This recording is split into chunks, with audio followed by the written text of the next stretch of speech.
country, they're selling our land.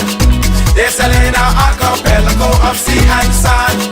Now break down the acronym like you in class. Oh, they're selling the whole country. Ooh, they're selling aha. And I never been down with no OPP. I talk about selling our people's property. Don't know who doing it, so don't round me out. Don't send no police round me and tell me shush my mouth. Where's our conviction? But where's our pride? We selling everything, selling our backside. Just go online, it'll make you sick. You can buy any island, just point and click. See, they're selling our country, yes, they're selling our land. They're selling our archipelago of sea and sand. Now break down the acronym like you in class. Oh, they're selling the whole country. Ooh, they're selling aha. Hey, hey. Ride him. My mother always say, when you find a donkey, ride it. Who's donkey? What? Come on. We got a whole nation in 73. Now we getting back the whole country. What kind of fools we must be, selling out for a bag of rice and a cup of tea. You know what does bug me? Help me understand. I can't find piece of property for under 80 grand, but I can fix this. I know what to do. I can squat just like them other people try make me do. See, they're selling our country, yes, they're selling our land. They're selling our archipelago of sea and sand. Now break down the acronym like you in class. Oh, they're selling the whole country. Ooh, they're selling aha. They're selling our country. They're selling our land. They're selling our archipelago of sea and sand. Now break down the acronym like you in class. Oh, they're selling the whole country. Ooh, they're selling aha. I get everybody sell some every day.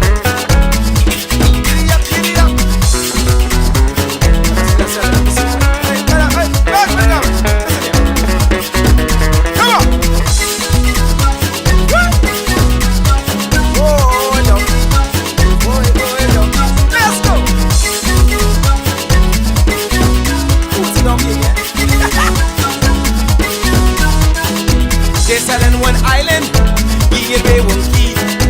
What can be left for you and me? Is this the example? What's our kids to do? You want them have a sense of pride, or go selling too? Cause they're selling our country, yes, they're selling our land. They're selling our archipelago of sea and sand.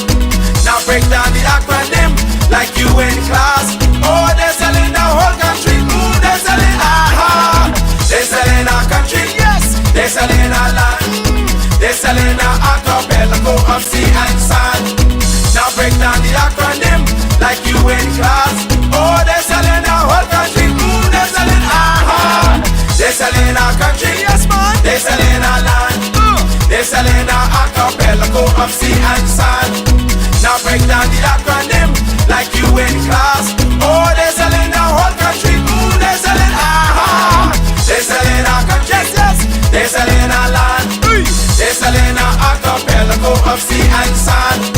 Now break down the acronym like you in class. Oh, they're selling the whole country. Ooh, they're selling aha.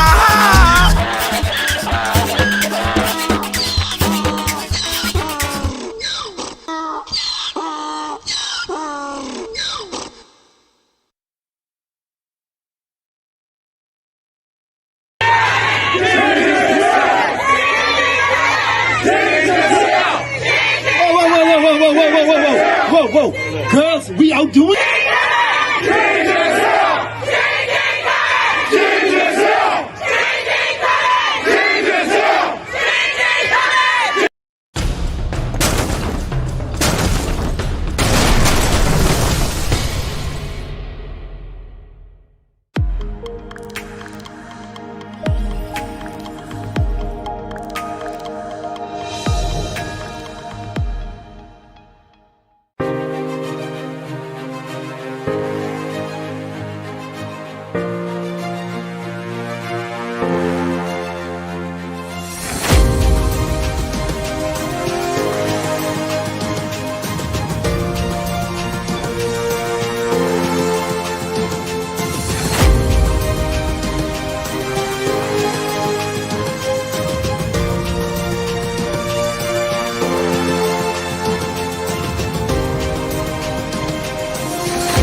Hello,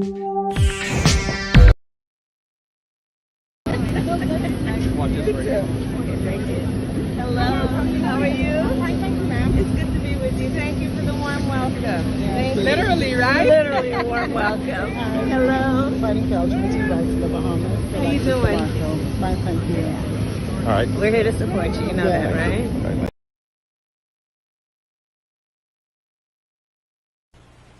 Don't ever believe that a politician is a leader.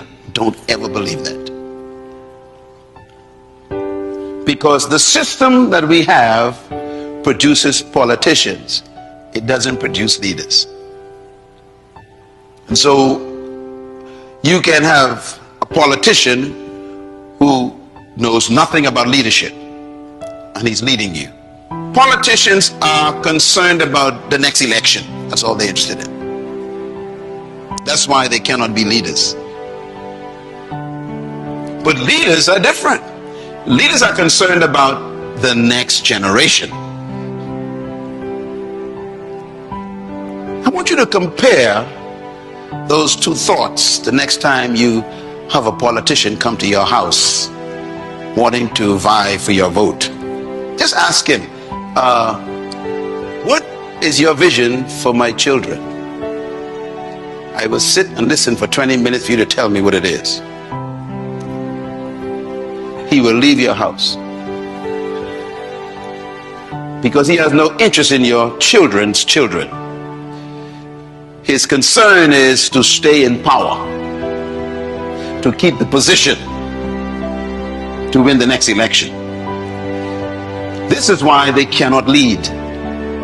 When you are going to have a conversation with a politician, you should actually try this as a test.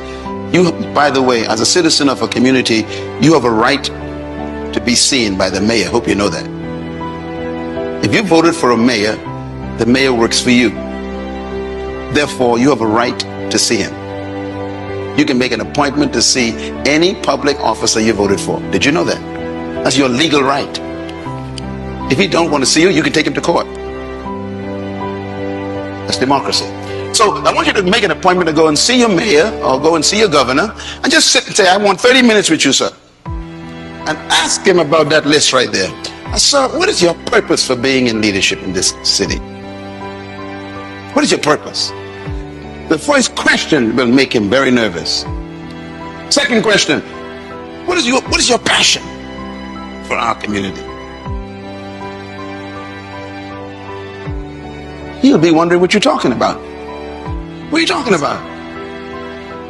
I just want to build roads and bridges and provide jobs. No. What is your passion?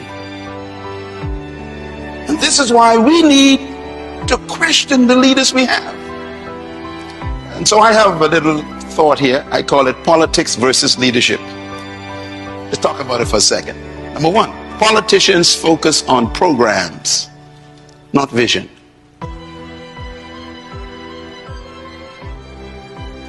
Number two, politicians' priority is securing the next election, not securing the next generation. Their focus is different.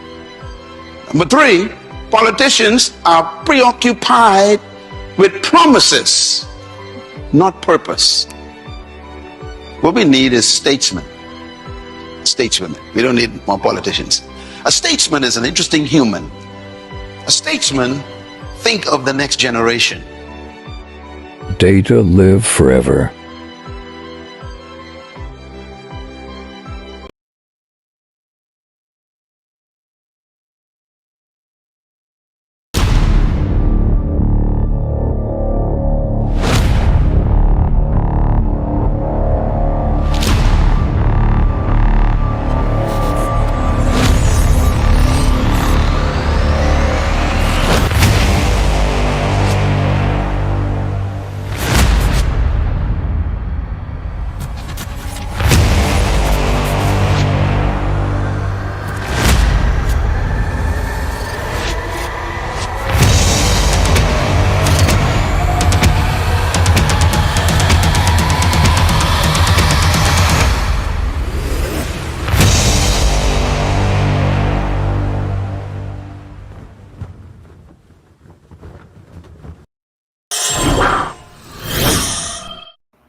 Good afternoon, Bahamas, and welcome, welcome, welcome. Thank you for being here. It's always a wonderful pleasure to have you here. Ladies and gentlemen, we got a special treat for all of you today. We have a very special treat for you.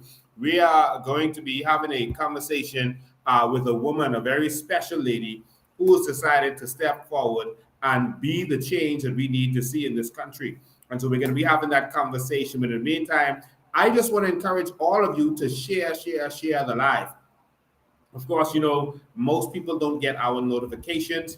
Out of maybe the 29,000 people plus 30 plus thousand people that follow me, only maybe 100 and something get the live. So we need you to go on there and share and make sure that all your friends and family have it.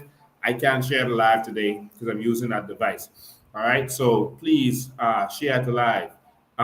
Ladies and gentlemen, we had a rally recently and we began to put together a vision for the new Bahamas, a vision for the true Bahamas,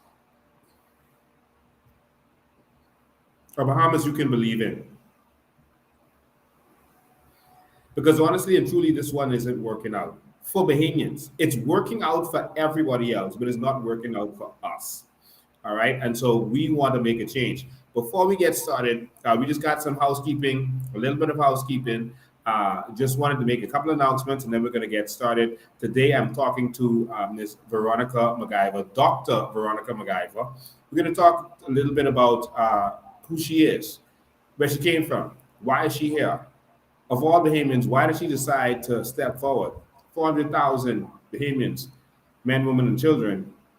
Why did she decide that she needs to step forward at a time like this? We're going to have that discussion. We're going to talk about some of the issues that face us in healthcare today. But you know what we always do. We are going to present the solutions to you. So make sure your family and friends are on here. Some people who may be on the fence, they don't know how they're going to vote, etc. Make sure they're on here so they have an opportunity to ask us questions. Because that's what we always do. We always present ourselves to you, the Bahamian people, so that we can answer all of your questions. All right, and that's what this is. This is for. All right. So just want to touch on a couple of things before we do that. One of them is I saw recently where there was this debate on WhatsApp about persons who believe that pastors have been failing us, and they wanted to speak out against pastors, and some of them were saying to just boycott the collection plate, and we saw other people saying that listen, I believe in the church, I believe in God, etc., and so I'm not standing with that, and I'll even come out of this group if I have to. And so people were taking a stance on both sides. People were very excited about that because of what they believe in. And some people wanted me to speak to that. So I'm going to speak to that today. Just briefly, I want you to understand this very clearly. There is a system put in place by oppressors who want to keep abusing you. They want to keep you divided so that you cannot come together and rise up against them. Because if you ever come together, if you ever are not separated and you come together as a people, you will be able to have a force to stop them. And so one of their weapons is to divide you by religion, by color, by race, by ethnicity, by age. They try to divide you. One of those things they use to divide you is religion. They make it so that is one thing that you can never agree on. And you will never agree to work together with someone. You'll say, I can't work with this person because they don't believe in the Sabbath. I can't agree with this person because they are Catholic. I can't agree with this person because they are Rasta. And it causes you to not be able to work together on other things that are important in society. Do not fall for the trick. Whatever is your religious belief, that is your religious belief. I love God. That is my stance. I believe in God. I believe in the Christ. I believe in God because of my experience with him. I'm not forcing my religion on anybody else. We're not planning a theocracy. Everyone is going to have to live in this society. But don't let them divide you by religion. It is a weapon to keep you divided. If they divide you because you can't work with someone else because they have a different religious belief, then you're going to fall. A little understanding for the religious people. Joseph is considered one of the founding fathers of Judaism. That's Joseph, who went to Potiphar's house and went to prison and then became prime minister. He's one of the founding fathers. He never did any religious act, but it was God's will for him to do what he did. He went into government, and that was his purpose, and he was acting for God on God's behalf. That was Joseph. He did not build any churches. He did not preach any sermons. What he did was go into a kingdom and build up that kingdom for a purpose. And I won't get into today, there's no sermon. But it was nothing to do with religion. There are books in the Bible that never even mention God. Esther and Song of Solomon are two of them. But God is all through them. This is my advice to you. We need to reach out to all Bahamians, whether they believe or don't believe. This is a change for all Bahamians. All Bahamians are going to be a part of this. Do not let them divide you on religion, on religious beliefs. Stay focused on the new Bahamas. Otherwise, the evil men are going to continue to prosper. Come together, work together, and do what you have to do. All right? And so sometimes you got to work with other people. Jesus sat with the Pharisees, and he preferred to sit with the sinners rather than the religious people. But that's another story for another day. Don't let them divide you on political beliefs. They've kept us divided on politics, and that's why they've kept robbing us. They use religion to keep us divided, and that's why they've kept robbing us. Come together, let's work together and get this done. Jesus kept Judas there in the 12, even though he knew he was stealing from the treasury. Let's focus. Don't let religion divide us. There are some people who want that to happen. Secondly, I want to talk about this whole transgender situation that is going on. Listen to me.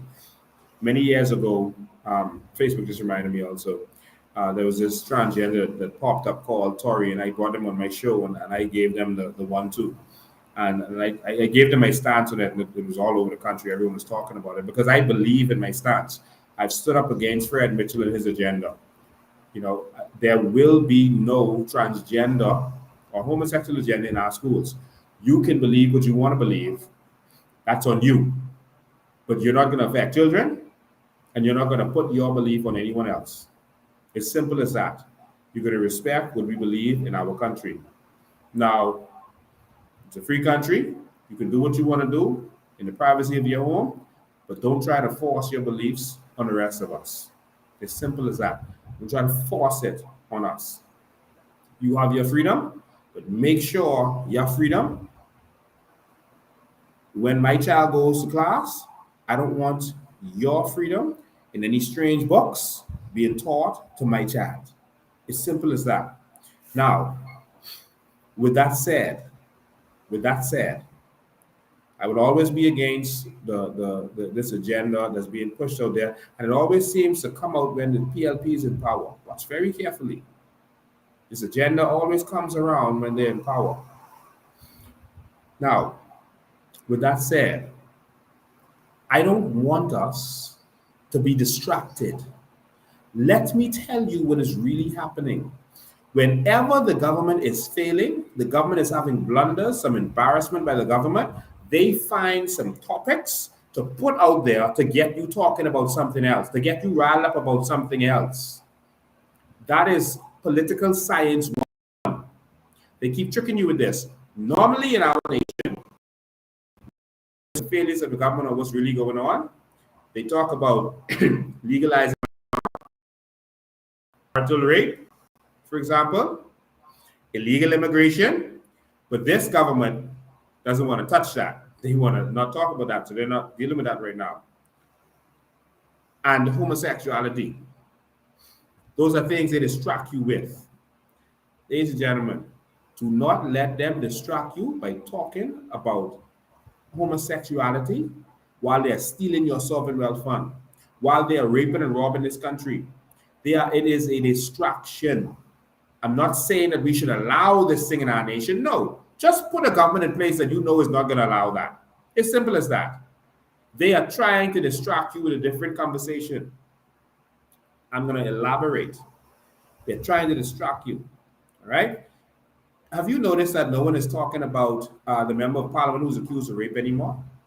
No one is talking about all these members of parliament whose names are being called by party insiders, talking about the corruption and the corrupt contracts that they're doing. No one is talking about that. Have you noticed how no one is talking about the failures and blunders of this party anymore, this government anymore?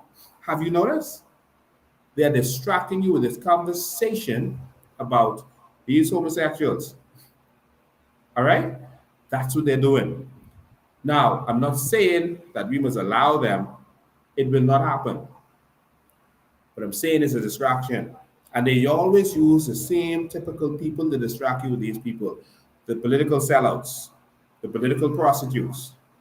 Okay, I see that someone is planning a protest to do with homosexuality on Oranbilly Park.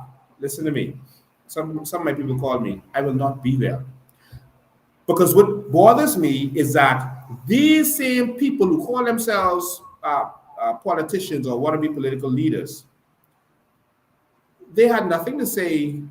Cassius George had nothing to say when the Prime Minister took away your sovereign wealth fund, robbed you of your carbon credits, with all of these things that's going on, with all of these protests that was going on to save our nation, to deal with immigration, our stance on immigration. They were instead on TV bashing the people who were fighting instead of standing with us to save this country. So your country is being invaded and you won't stand up, but you want to go fight sissies? You want to go fight a homosexual agenda? Let me tell you something. That homosexual agenda is always going to be with you.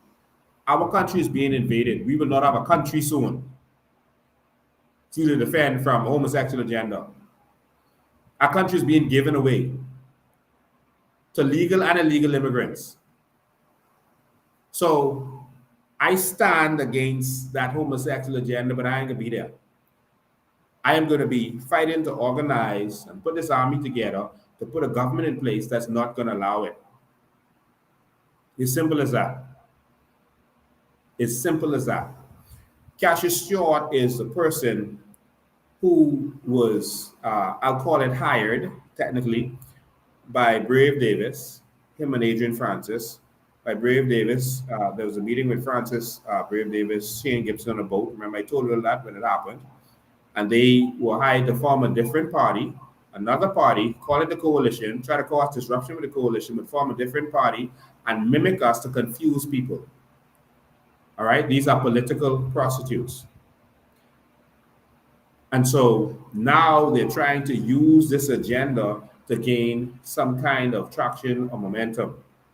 I have no interest in dealing with that. These are the same people. So now they're being used, hey, go out there and do a protest to talk about this homosexual thing. And that way, people will stop talking about all of the blunders of the Progressive Liberal Party. Stop being fooled by their tricks. Okay? And so whatever that is happening on June at Oranbilly Park, I will not be there. All right? I will be fighting to save this country while continuing to speak out against that homosexual agenda, which I've been speaking about against for a very long time. This is not new for me. All right? For a very long time. Don't let them distract you with these little side issues and put in their fake persons that they're paying and giving money to push these agendas. Don't fall for it. All right? Let's not be distracted. We got no time to be going out there wasting our time. All right? We're going to continue to fight for this country.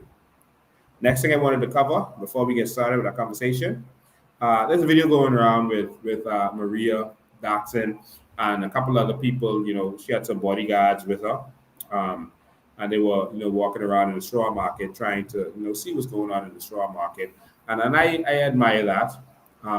She went to Grand Bahama, for a funeral. And while in Grand Bahama, because people were sending out videos, and they were sending out videos that show what's really going on in that straw market. And this is really that straw market. It's a ghost town. It's a ghost town. They are taking all the tourists from the ship and sending them somewhere else, and our people are not being able to get anything. Marie decided to go in there one person decided that he wanted to say some words to them. You all get lost. I'm tired. All in politics, I'm tired. Both sides, get lost, get away from here. And one of the persons responded to him that this is a public place. You can't chase them. And so it was a little back and forth, et cetera, et cetera. But let me get this straight for you. Politicians are chased all the time.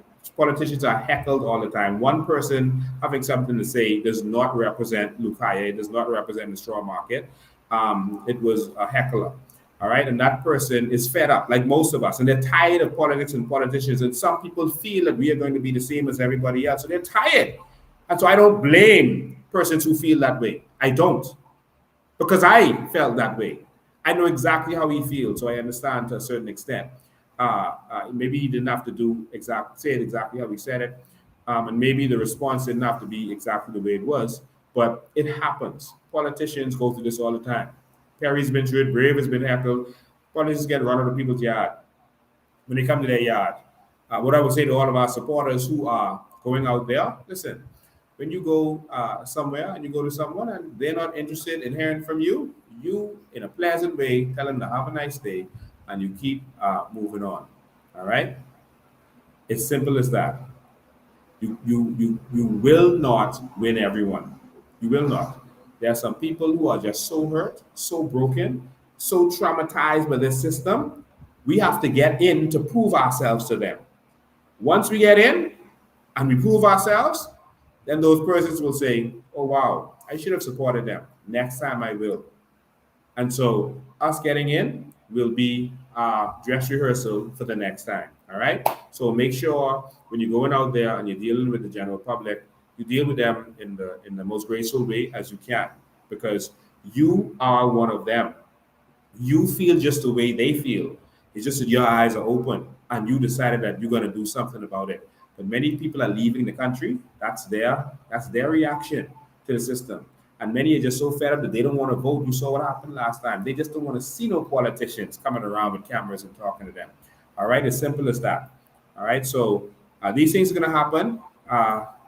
Next and better, we move on from that. All right, so that's all I have to say about that. All right, so thank you all for listening to those things. I have something else I was going to address, but I'm going to leave that for now because I want to get to our real topic for the day. Just quickly, I'll say, I just want to say to Mr. Arana, who was being vilified by the media recently. They called him a squatter and this kind of stuff. And the last live, I showed his documents to you, the Bahamian public. Everyone has his documents. You've seen it. The police has his documents. They can see that he has proper paperwork. So for them to call him a squatter, he's now talking about legal action against those media houses, because you're not a squatter if you have papers.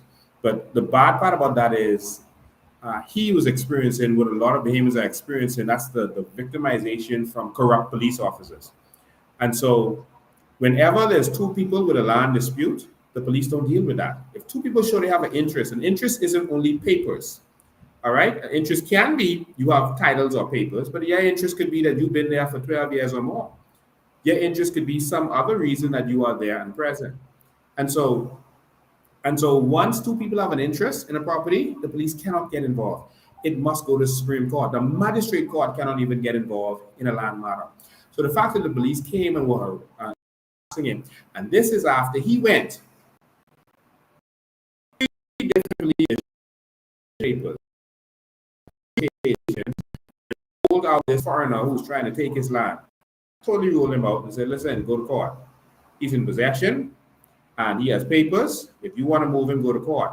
And then he found corrupt police from police headquarters to come and harass persons and harass him and make it seem like he has to move, or they're going to charge him with trespassing, which is 25 or 50. This is not. This is the corruption that many Bahamians have to deal with. Many of you are facing this, and this is where I have to stop. This is like when a landlord wants to just get rid of someone because they could get more money from another tenant, and they just want to get rid of you, and they try to just push you out of the house, and they get their police friend to just come and scare you and tell you got to get out of the house by this date. No, only the courts can remove you from land. Because why? The land belongs to everyone. This landlord, that you don't understand. Land belongs to the crown. The crown represents all of the people, not the queen. That's what you don't understand. The crown represents the people. Okay? So land belongs to everyone. And that's why after being in use of the land, you can actually get land even though you didn't buy it. If you've been using it for a certain period of time and taking care of it. This is how it works. And so we are sitting back waiting for those corrupt police to show up. We're going to go live as soon as they show up if they harass that gentleman, because it is sickening. One of the police officers came to me on the side, a senior police officer, and said, this is deep, this is clearly this, they smell a rat, but it's coming from up top, it's coming from the politicians because of certain connections. And we are waiting so that we can reveal all things. They said it's connected, because of a greenhouse and this kind of stuff. And they, they said, this is just pure corruption. So as soon as they act, we're going to drop everything. This involves people who died, attempted murder on a particular woman, stabbed 17 times. It's connected to the houses we showed you with all the Haitians in on Paradise Island. We're going to show you how everything is connected. We're waiting for them to act. A lot of corruption is going on in this country, and it's time for it to stop. All right?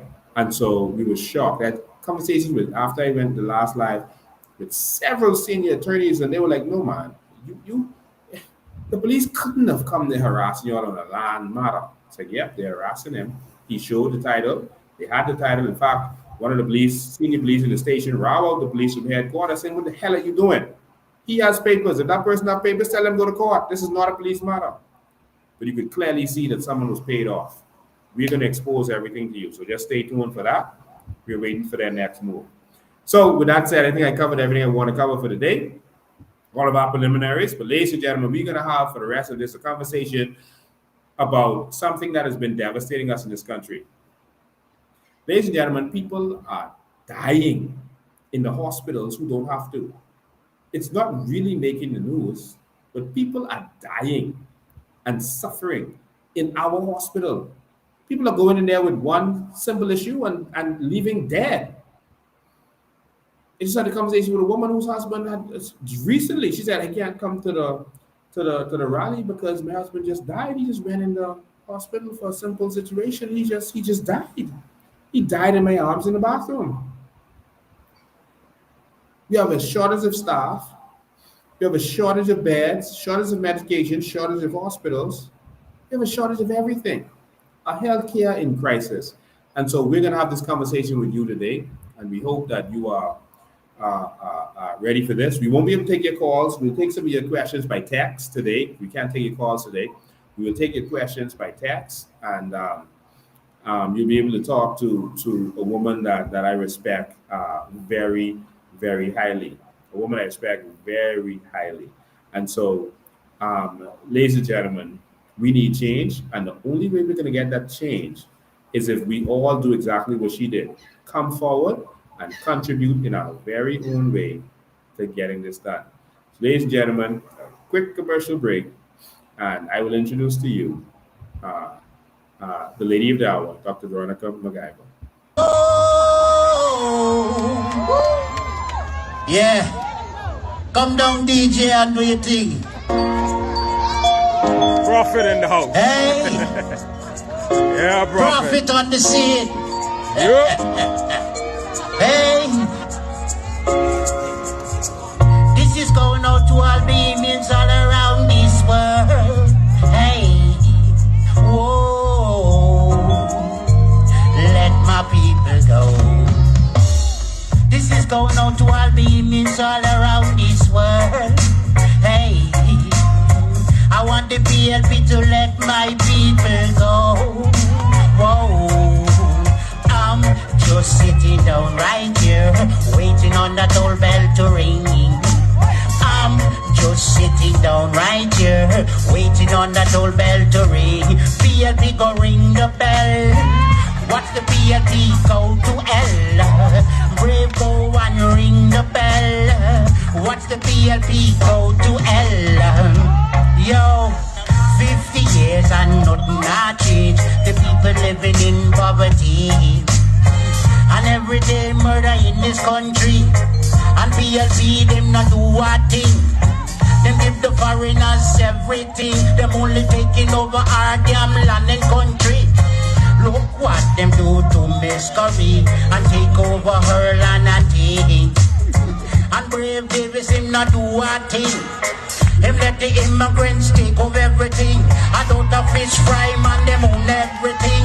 We got to bring change in this country, yo. I'm just sitting down right here, waiting on that old bell to ring. I'm just sitting down right here, waiting on that old bell to ring. PLP go ring the bell. Watch the PLP go to L. Brave go a ring the bell. And watch the PLP go to L. Yo, hey, Marvin James, tell me the truth. What happened to the throne, their money? And the PLP MP them mix up in a kadama problem.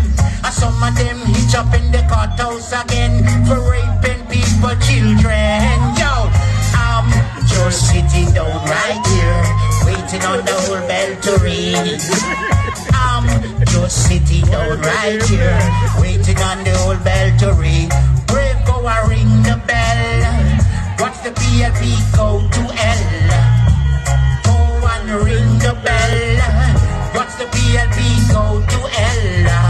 Yo, I'm just living in this little country, and crime is out of control.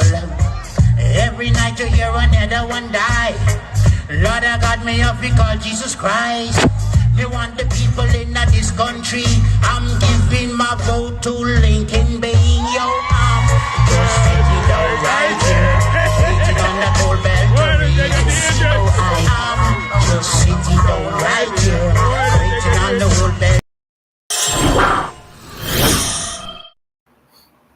Ladies and gentlemen, that is the prophet. He flew all the way down from Grand Bahama to do that one for us, and we thank him so much. We appreciate you and all of the persons who performed on that night. There was so much talent. Thank you to all of you. You are very special. We appreciate everything that you've done. Ladies and gentlemen, today I present to you a woman that I'm very proud of as a Bahamian, Miss Dr. Veronica McIver. Has been presented to you as the Shadow Minister of Health. Her highlights are that she went to the University of Waterloo in Ontario, Canada, and she got a Bachelor of Science degree with honors in biology. She went to the University of Florida where she got a Doctor of Dental Medicine, DMD, degree. She has she's a 30-year medical professional. She's an entrepreneur. She's a real estate developer, a hotel owner. She's the first Black female to graduate from the University of Florida's dental school. She's the first female dentist in the Bahamas. She was the president of the Dental Association. She was appointed by the government of the Bahamas to the Dental Board and Council for 2 3-year terms. She received certificate of appreciation from Women in Science and Technology in 2002. For a valuable contribution in the field of science and technology. She was honored by Dollars and Cents magazine in Chicago, Illinois in 1990 for America's best and brightest young business and professional young women and men. She served on the Executive Management Committee of Children's Emergency Hostel for several years after returning from university. NABHOOD, the Asian American Hotel Owners Association Award, was given in 2016 for vision as an entrepreneur. Ladies and gentlemen, all of these accolades go to a Bahamian woman who has done very well for herself, but who has decided that it's time to bring change in this country and to use her gifts to bring change in this country. Ladies and gentlemen, I present to you Dr. Veronica McIver.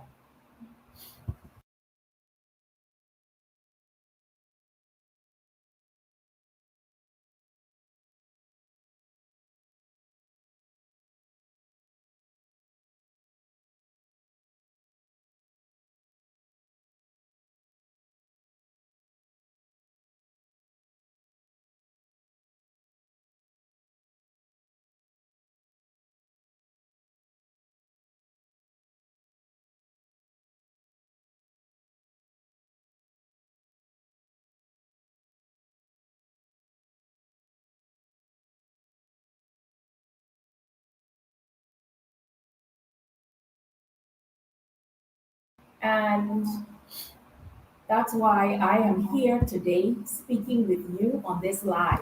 Mhm. And for all those in Facebook land, this is my first live Facebook, so y'all have to let me know how I do, okay? Yeah, but I have a wonderful family.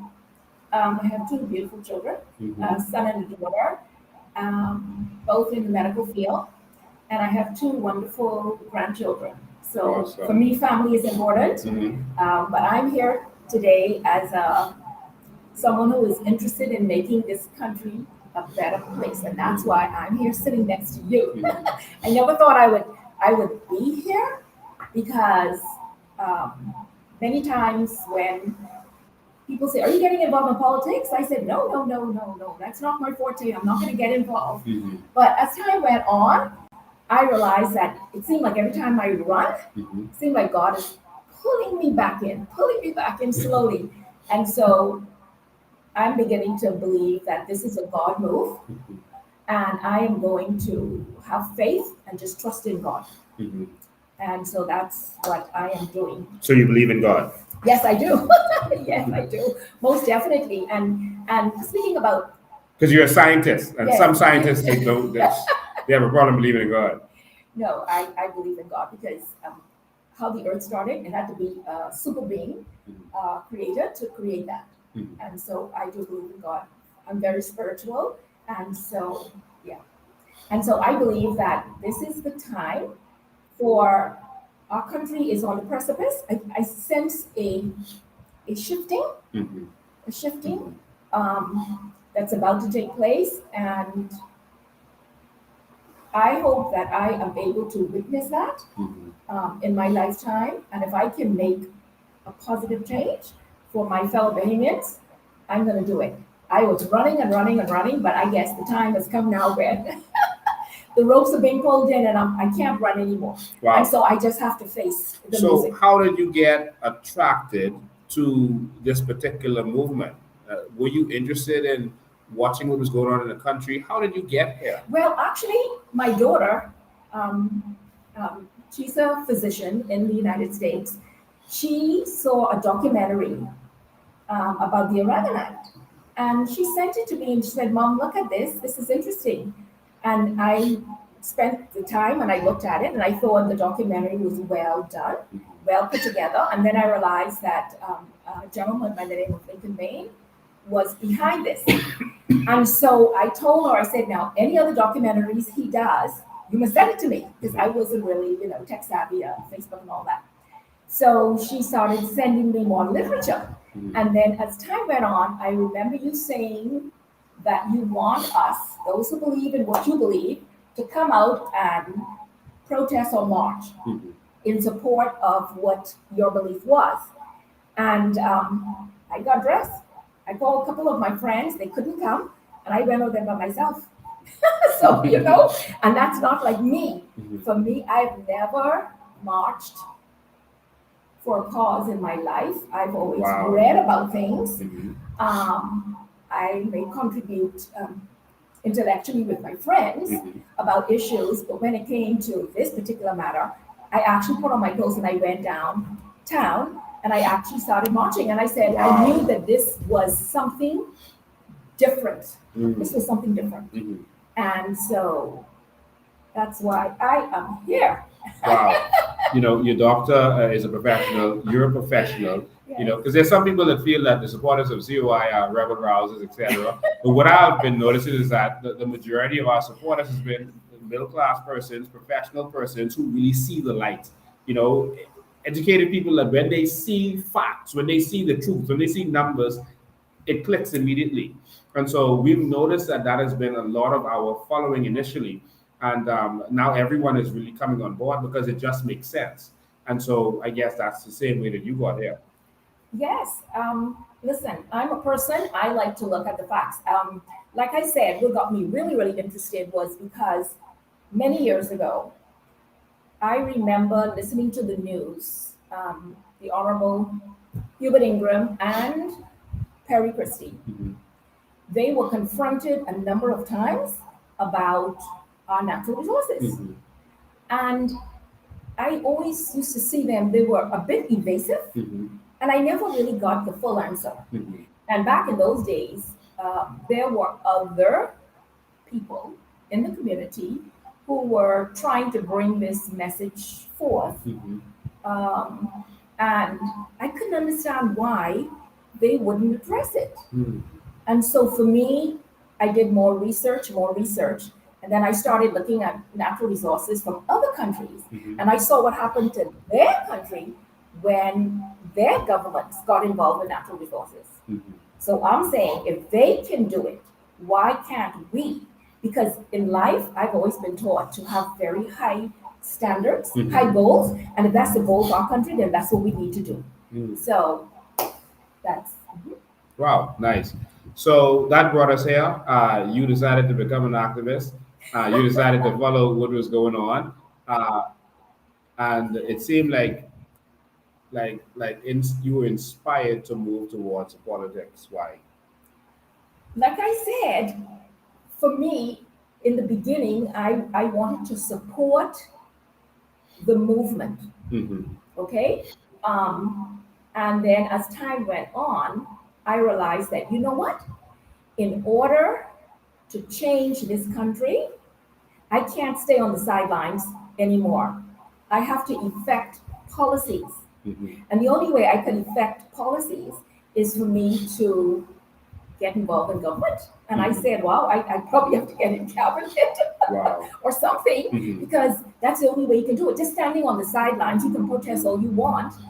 But unless you make a valiant effort to change policy in this country, and I find the most effective way would be to get in government. And so that's why I'm willing to fight.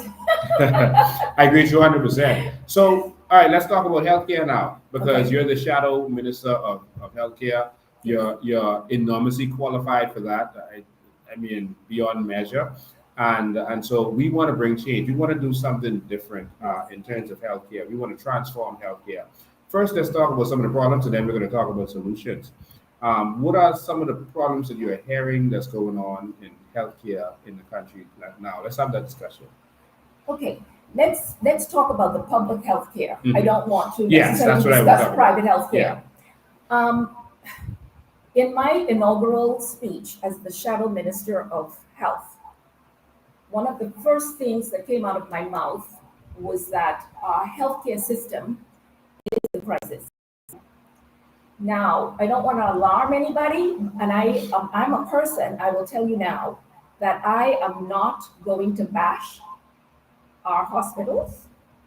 I will not bash any doctors. I will not bash any nurses, any administrators. My job is to state the obvious and talk about the inefficiencies and try to see how best we can bring up our standard.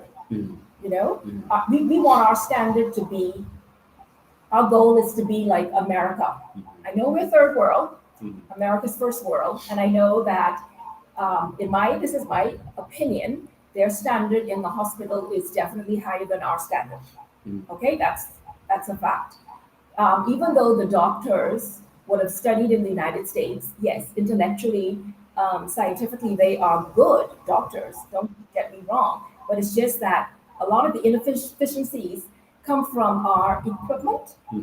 We have not enough equipment.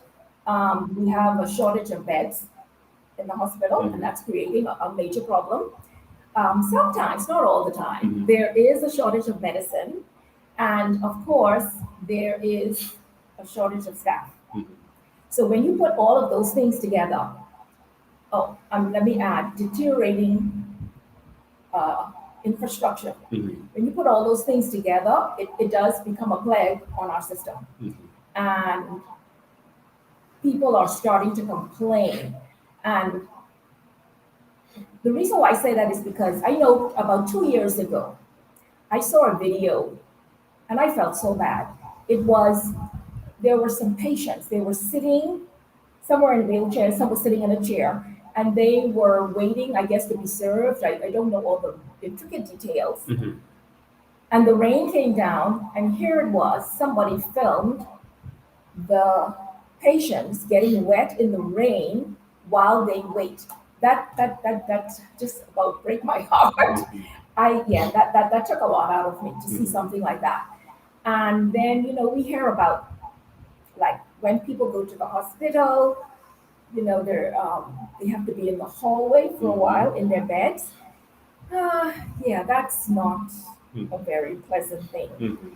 And so, therefore, I think there is a lot of work that we need. Our government acknowledge that we need a new hospital. The problem that I am having, though, is they were talking that for too many years. Yeah. They just didn't say, like, we needed a hospital yesterday, and they say, okay, we're going to do one tomorrow. No, we needed a hospital years ago. And they keep refocusing on other things instead of the hospital. And they are neglecting the Bahamian people's health. Yeah. And that's not a good thing. Well, they bought a hotel in Grand Bahama for $60 million. Exactly. When they don't have a hospital in Grand Bahama. Exactly. On airport. Exactly. And speaking about that, everybody in Nassau has been complaining about the Prime Minister traveling. I know it's something that's going to be nagging him for the next 3 years, whether he likes it or not. It is something that's going to be talked about. They increased the budget for travel. I think it was 14, and then it went to 16 or 18, if I'm not mistaken. And over a 5-year period, that's going to equate to about maybe 80 million, maybe more. And, when I think of I know a prime minister has to travel. Don't get me wrong now. Don't get me wrong. Because if we were in government, there are going to be times when we have to travel too. But not to that extent, not that exorbitant. And sometimes with the entourage they're taking, I think that's a little exorbitant. So some of that money could have gone into the hospital. So if they are saying, I haven't done my research, they are saying that the hospital may cost 300 million. When you consider out of that 80 million that he's spending on travel, even if he just took maybe half of that or something, that might have been enough to do the foundation. Yeah. And me, I can be honest, my mother taught me how to take $1, stretch it into $2. Okay. And so for me, I would have taken that 40 million and I would have done the foundation, because once the foundation is down, then you start putting up your blocks. And trust me, if they don't do it, and I am the Minister of Health, you will not see me doing a photo op with the shovel in the ground. The photo op that I will be doing when I put that first block on, I'm going to ask them, I'm strong enough to lift a block. And so I would like to put that first block on that foundation. And I said that money could have gone to, at least we would have been a 1/10 of the way there. And then you just build on that. So, I mean, we just have to do it. We have to do it. So infrastructure is a problem, is a major problem. You talk about the beds being a problem. That can be solved by putting in the proper infrastructure, building more hospitals. Yes. We're running out of blood. And it's not a big problem. I mean, we have a good enough population so that we don't ever have to run out of blood in our hospitals. All right? Yes. What they do in other countries is they pay you for the blood. Now, hospitals charge you for the blood. Right. All right? They charge you for blood. So if you're paying for blood, why aren't people paid to bring in blood? And so I think it would be a good solution if they paid persons to donate blood. Then people would feel more freely, even when it's not needed, to provide blood to the hospital. Have a real blood bank instead of asking people for free blood. Yes. Right? Yes. So, for example, doctors' hospitals say, bring in blood, we need blood. Yes. But I'm giving you that free, but you're going to put that on a person's bill? Yes. Seriously? Yeah. That's a robbery. Yeah. And that's why we keep running out of blood in this country. Pay the people that's bringing in the blood, and the problem will be solved.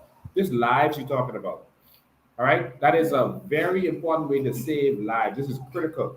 And so if you have a budget for anything, have a budget for blood and pay persons for their blood. It's simple as that. There should never be persons dying in need of blood Right. Yeah. in this country. How do you feel about that?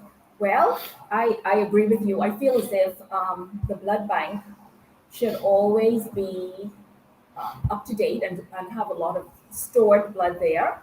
So one of the things, and I haven't spoken to them recently, so I will go and speak with them. But one of the things that I would like to do, or the COI, I'm going to try to start an initiative where COI meaning COI. COI meaning COI, Coalition of Independence, where we can start a blood drive of our own.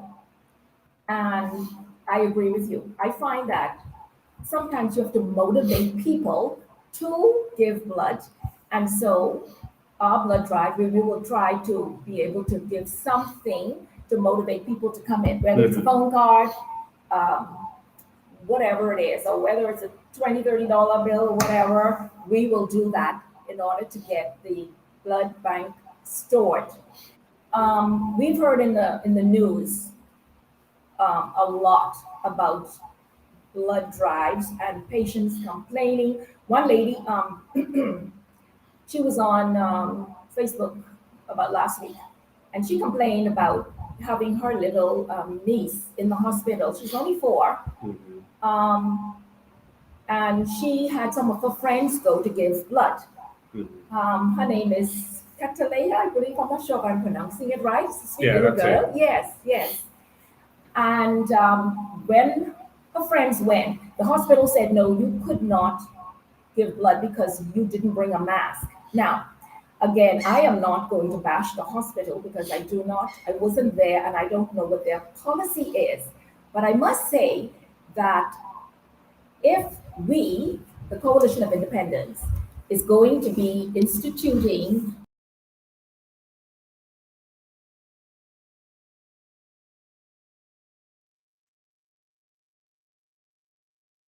to give free mask to those who come to want to donate blood. Okay? So, as a matter of fact, this is a good time. The lady who did the Facebook, I went to, out of my heart, I went to visit the little girl in the hospital to see how she was doing. And she's doing very well, by the way. She's eating, she's speaking, and so I'm pleased with that.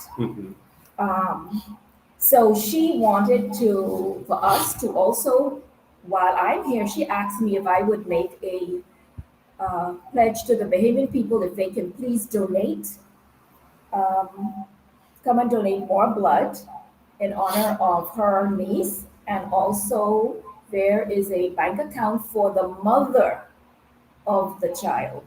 So I don't know. You know that Miami Beach. Yes, we do. You do? Okay. So they're seeing the flyer right now. They mentioned Okay. it while you were talking. Okay. Catalina Thompson, it says they're asking for a contribution to assist the family with further medical care for Catalina Thompson. Contact information is there on the screen for all of you to see. The mother is Sandra Thompson, and all of the contact numbers are there for you to see. 471-1024 and also 829-8878. And they have a bank account number that's there. Account number 736-851-7. And the branch is Southwest Plaza. Or they have an Island Lock account, 234148. And so you can just come back to this live and you can see it. We'll also try to share this. And she also needs blood. And so that would help if you can contribute in that way also. No, we should not have to be at a place where we're begging for this stuff, begging for assistance with medical costs, begging for blood. Come on, man, this is the 21st century. We need to move forward with real solutions for this country. In Canada, healthcare is free. Even America, Obama tried to do something called Obamacare that they couldn't get rid of, all right, even though they wanted to. In Europe, one of those countries, they give free healthcare to their people because health is a right. Your life, you have a right to life. And so we have to do the same thing. So one of the biggest problems with healthcare in this country is the cost. And so we're going to eliminate the cost of healthcare in this country by providing free healthcare. Exactly. Yes, yeah. Well, you know, I spoke to a lot of Bahamians, and I'm going to be honest. Some people do have private health insurance, which they can keep, but believe it or not, a lot of Bahamians do not have health insurance. Yeah. And so they are desperately in need of medical care. And if we can provide that, you know, I'm going to say, and let me just say something too, just the coalition, at least myself, the reason why I want y'all to assist this young girl is because I spoke with the mom and the grandmother. They're very, very nice people, very nice. You know, I went there and I sat and I spent time, a little time with them. And this is what I believe healthcare is all about, is showing that you care for people. What I found in our hospitals a lot of times is that when the patients come on Facebook and they complain, they're usually complaining because they feel as if they had no dignity in the hospital, or maybe the staff was not friendly to them. And so for me, that would be something that would be very important for our healthcare, is to have our staff trained so that they can show love and kindness and caring to those people in the hospital, because that's all people want when they go in. When they're sick, they want to know that somebody there cares. And a lot of the Facebook complaints we've been hearing is people saying, well, I talked to this doctor, I talked to this nurse, and they didn't listen to me, or I told them I needed this and they didn't bring it. So again, I'm not bashing the hospital. I'm just saying that I would like our hospital to be a caring hospital, someone, and so the staff is well trained to take care of their. So we went ahead and we, you know, helped the mother and the grandmother from our hearts, and we would like all of you, if you feel it so in your heart to do so. Mr. Bain already put up the number for the mother and the grandmother. You're free to do so. Yeah. One thing we have to have in our hospitals, and also government, but in our hospitals especially, is professionalism and caring. You experience that when you go to hospitals in the United States, et cetera, et cetera. There's no accountability. And so you are going to be, first of all, our medical professionals are going to be paid on par with the United States and Canada. We must do this. This is a crisis. And we have to pay to make sure that we keep our nurses here. So if you're a nurse and you're listening to this, nurses in the Bahamas will be paid on par with the average salaries in the United States of America and Canada. We must do that to keep our people home, keep our professionals home. And that is important. And if we're paying you on par for your professionalism, we expect you to treat our Bahamian citizens with love and care. All right? And so we know that many nurses are frustrated. They're working all this overtime, and they don't have the equipment they need, and they're being treated bad by persons over them or by the system itself. And so we want to transform all of this so we have a loving, caring situation in our hospitals. We're going to transform it so that they can compete. One of the reasons we want to do it is because medical tourism is an important way that the country can get more revenue. Do you know that Cayman Islands, they are now in the medical tourism industry. They are into medical tourism. I had a friend of mine go there recently to do a knee procedure. They replaced a knee replacement. It was going to be over $30,000, almost $40,000 in the Bahamas. Over there, it was less than $13,000, and it was $1,000 for 21 days in your housing. So you do the procedure, then you go into housing, your apartments, etc., and you're there for 21 days while you're doing the therapy. All right, everything is included. It's phenomenal. The service is phenomenal. Yes. And so, you know, while she was there, Dr. Gibson, who was an orthopedic doctor, was there doing a surgery, and she was like, "But you're a doctor, why are you here?" He said, "You think I was going to pay $37,000 in the Bahamas to do this like you do it here?" And so it was a funny thing. But that was one of our medical professionals, again, leaving our country. Yeah. Yeah. And that's his profession. Yes. And he went over there to get Yes. that procedure done to Cayman, not to Yes, America, yes. not Canada, the Cayman Islands. If Cayman Islands can do this, why can't we do this? That's exactly, I agree with you. And you know, one of the things that are on the horizon is stem cell. Mm-hmm. You know, everybody's talking about stem cell. I have some family members right now who who's looking at that. And so even though it hasn't been 100% proven, Mm-hmm. but it is certainly on the trajectory of being something very productive in the Mhm. medical field. And so a lot of people who have the time and the funds, Mm-hmm. they're willing to try that alternate treatment if their regular treatment or perhaps surgery is not working, or they prefer to go with that. And so I say, hey, listen, why stop where we are? We can branch out. And our family islands are so beautiful. Mm-hmm. If we have one of those clinics on the island, that would be ideal, because then not only do they have the treatment, they can have rest and relaxation while they're on the family islands. And so that's something that we will be looking into. But everything has to come step by step. Yeah. You can't do everything one time, but it will be step by step. Mm-hmm. And of course, we're going to have our health city. Mm-hmm. When I told people that, they were like, I like that idea. I like that Yes. health city. Mm-hmm. And because, in the health city, you're going to have the state-of-the-art hospital. Mm-hmm. You're going to have your holistic center, your wellness center, your naturopathic center. Bush medicine. Yeah, bush. Listen. Do you know how many Bahamians believe in that? Mm-hmm. And I think, I'm trying to remember, my mother did give me something while I was a young child called Cerasee. Now, Mhm. some of you listening may know. Now, mind you, it did taste bad. Mhm. I didn't like it.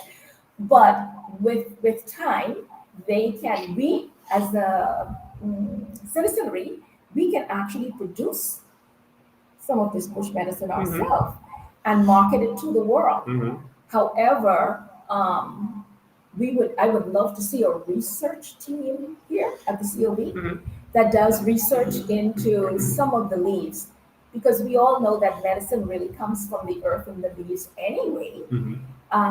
And then there are some people who may have, let's say, high blood pressure, but they will have to be under the care of their physician at all times. Mhm. And they may want to titrate themselves off and come off the high blood pressure medication slowly Mhm. and make the alternate switch. But that would have to be done between the health advisor and the physician and the patient. Mhm.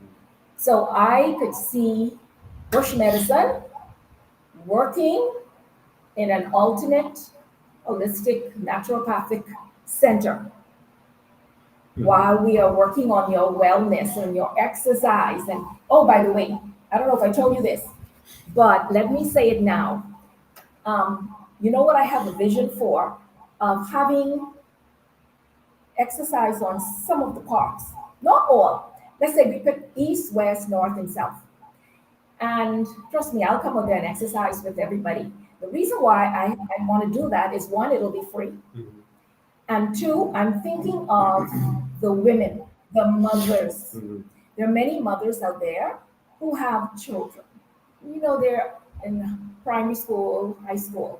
They don't want to leave them at home. Mhm. They don't have the time to go to the gym. They don't, and they don't even have the funds. So by having exercise on the park, they can get it free. They can probably walk to the park if it's close enough. It will be done in the day, not at night. And then what I envision is I didn't speak to you about this, but what I envision is a little enclosed area at the park where the children can go in this enclosed area while the mother is exercising. Someone will be there to watch. They can have like a bouncing castle where the kids can play. Mhm. I see that working very well. And so that is one of the initiatives or things that I would like to see done. Awesome. Because see, for me, I've been exercising all my life. And so I'm very passionate about exercise. If I'm not in the gym, I'm walking or running on the road. And a lot of people have seen me on the road.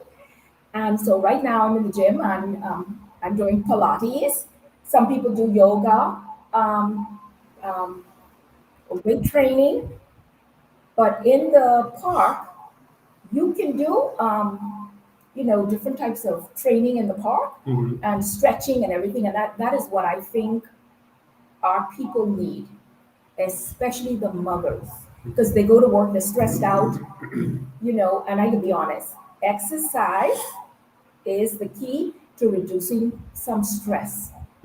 That has been shown. Love it. And so, stress is one of the biggest killers in the world. Yeah, we have a lot of stress. A lot of our mothers are stressed right now. Especially under this PLB administration. Oh my goodness. And the same was under the FNM administration. Yes. Yes. You gave some nice ideas under in your speech. Tell me some of those little small initiatives that would make a big change to people that you gave. Well, first of all, we are going to have a health advisor assigned to each person. I think that's important.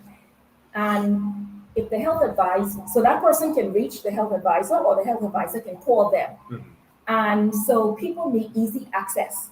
A lot of times people get medication from a doctor. They don't even know what the medication is for. I would ask them when they come to me as a dentist, I would say, well, why are you taking this? Even though I know, they couldn't even tell me why. So a health advisor, they would be able to probably email or WhatsApp their health advisor and ask them what is the reason for this. So I think that's a good idea. And then the health advisor will have them come in annually to do their physical. Because if we can catch things in the early stage, if we can tell Mrs. Brown or Mrs. Benedy that, listen, your sugar level is a little bit high, you're in the pre-diabetic, this is what I want you to do. And see, by doing all of these things, it's actually a health investment because you spend money with the health advisor, but then again, that health advisor can save money with that person becoming diabetic and save the hospital all kind of money, or people who have kidney disease, because that's where the expense in the hospital comes from. And so if we can prevent some of these illnesses, then it'll be an investment in the health of our people. Right. And it goes into investing and saving dollars at the end of the day. For the whole entire country. Exactly. You reduce the cost of healthcare. Exactly. Don't just come in when you're about to fall down or when you did fall down. Yeah, that's not a good thing. And right now, I believe our people just need to be motivated. They just need something to hold on to. Right now, they have nothing to hold on to. The way this country is being run right now, most people are living paycheck to paycheck, and some can't even put food on the table. So when I start talking about, well, I want you to do exercise and Pilates, they're looking at me like, Pilates? I try to put food on the table for me and my children. So I want to change the mindset. We need to go in a different direction. Yeah. We are and so the reason that we will offer these things as a government again is to save money for our system, so that we can offer free healthcare. And so if you want to get free healthcare in this country, you will have to participate in this program where you have a health advisor. They monitor you. There's a mobile app that assists them with monitoring you. We have technology. We have artificial intelligence, etc., that can monitor you. If you are a risk, you're going to have to participate in this program. They will be monitoring what you eat, what you drink, your exercise routines, your sleep routines, all of this stuff if you're at risk. If you're perfectly healthy, then that's fine. As long as every year your health advisor says that you are perfectly healthy and you can continue as you've been doing. Right. And like you said, the mobile app, that will be given to people with sort of like non-communicable diseases, people who are more advanced than the other people. Yes. And so that mobile app that you spoke about, that's going to work really well. Yes, it Because you will. know, when they, like I was teasing them, when they pull up to a fast food restaurant, they want them big drinks with 50 grams of sugar in it. You know, the Yeah. mobile app will go bing, bing, bing, and you know, listen, everybody here watching, you see your leader here. We are not going to spare him anything either. He's going to have a health advisor because I keep telling him about exercise. Oh, yes. So you're not going to get off the hook. I exercise my biggest muscle. My Your brain. brain. Oh, my God. Yeah. And so that's one of the things that we're going to be offering is free healthcare, but you're going to participate in this program. So we're going to actually, in a smart way, reduce the cost of healthcare so that we can offer it you free because we're going to have a healthy populace. Yeah. Everyone wants to get free, but you just can't afford. Sorry, everyone wants to get healthy, but you can't afford it. And that's really the problem. And so we're going to have these programs at our health city that you can participate in, etc. Right. You had some other ideas that you brought to the fore. Yeah, another thing too I wanted to, that I said in my inaugural speech, that meant a lot to me, and that is mental health. We are having a lot of challenges in our country with mental health. Every time I open up the newspaper or I go online, I'm seeing child abuse, whether it's physical, sexual, or emotional. I'm seeing domestic violence, anxiety. People are depressed because of the way things are in the country. Some people are even going as far as to commit suicide. And so, and the worst thing is, we all know the dreaded shooting on our streets. We always say we have a problem with conflict resolution. We do not know how to talk to each other to solve problems. And so all of this comes under the umbrella of mental health. And so that is going to be a large part of, if I become the minister of health, that will be a large part of my ministry. Yes. And we have never had that done before. A lot of the mental health advocates, they have been complaining to present and past governments that they are not giving enough effort and time into mental health. And so that's one of the things that I will be concentrating So in on. other words, the people that you see on the side of the streets that have mental issues, who are on the red light begging, etc., that will be a thing of the past. These are our behaviors that we have to care for. They have a mental issue. Their families may not be able to deal with it. It may be too much for them. And so as a state, we have to kick in and bring help to these people. Their mental illnesses can be treated. In the Bahamas, we treat it, like a big deal when you have to get counseling or you have to see a psychiatrist, etc. It's just a health issue, like having the cold, etc. It's a health issue that can be remedied with the proper medication, etc. And so we're going to get these people off the streets, get them off drugs if they're on drugs, deal with their mental health situations. There should be no one on our streets begging or in those situations. One of the reasons we have to make sure that they're healthy is because they're going to be entitled to benefits from their sovereign wealth fund, et cetera, et cetera. And so we have to make sure that everyone who is being empowered in this way, that we make sure that they're healthy mentally so that they don't squander what they have. Right. Speaking of sovereign wealth fund, when are we going to get our sovereign wealth fund? That's one of the reasons why I am here. And I am fighting. I am in this battle, folks. Don't mind me talking about health and everything. I am fighting for us to get in, to be the new government, because we have to effect policy changes. As a matter of fact, do you mind if I digress just a little bit? There's a gentleman by the name of Aubrey. He is the CEO or the manager or the whatever. He's in charge of that department of org. Some of you may know, some of you may not know. Matt Aubrey, right.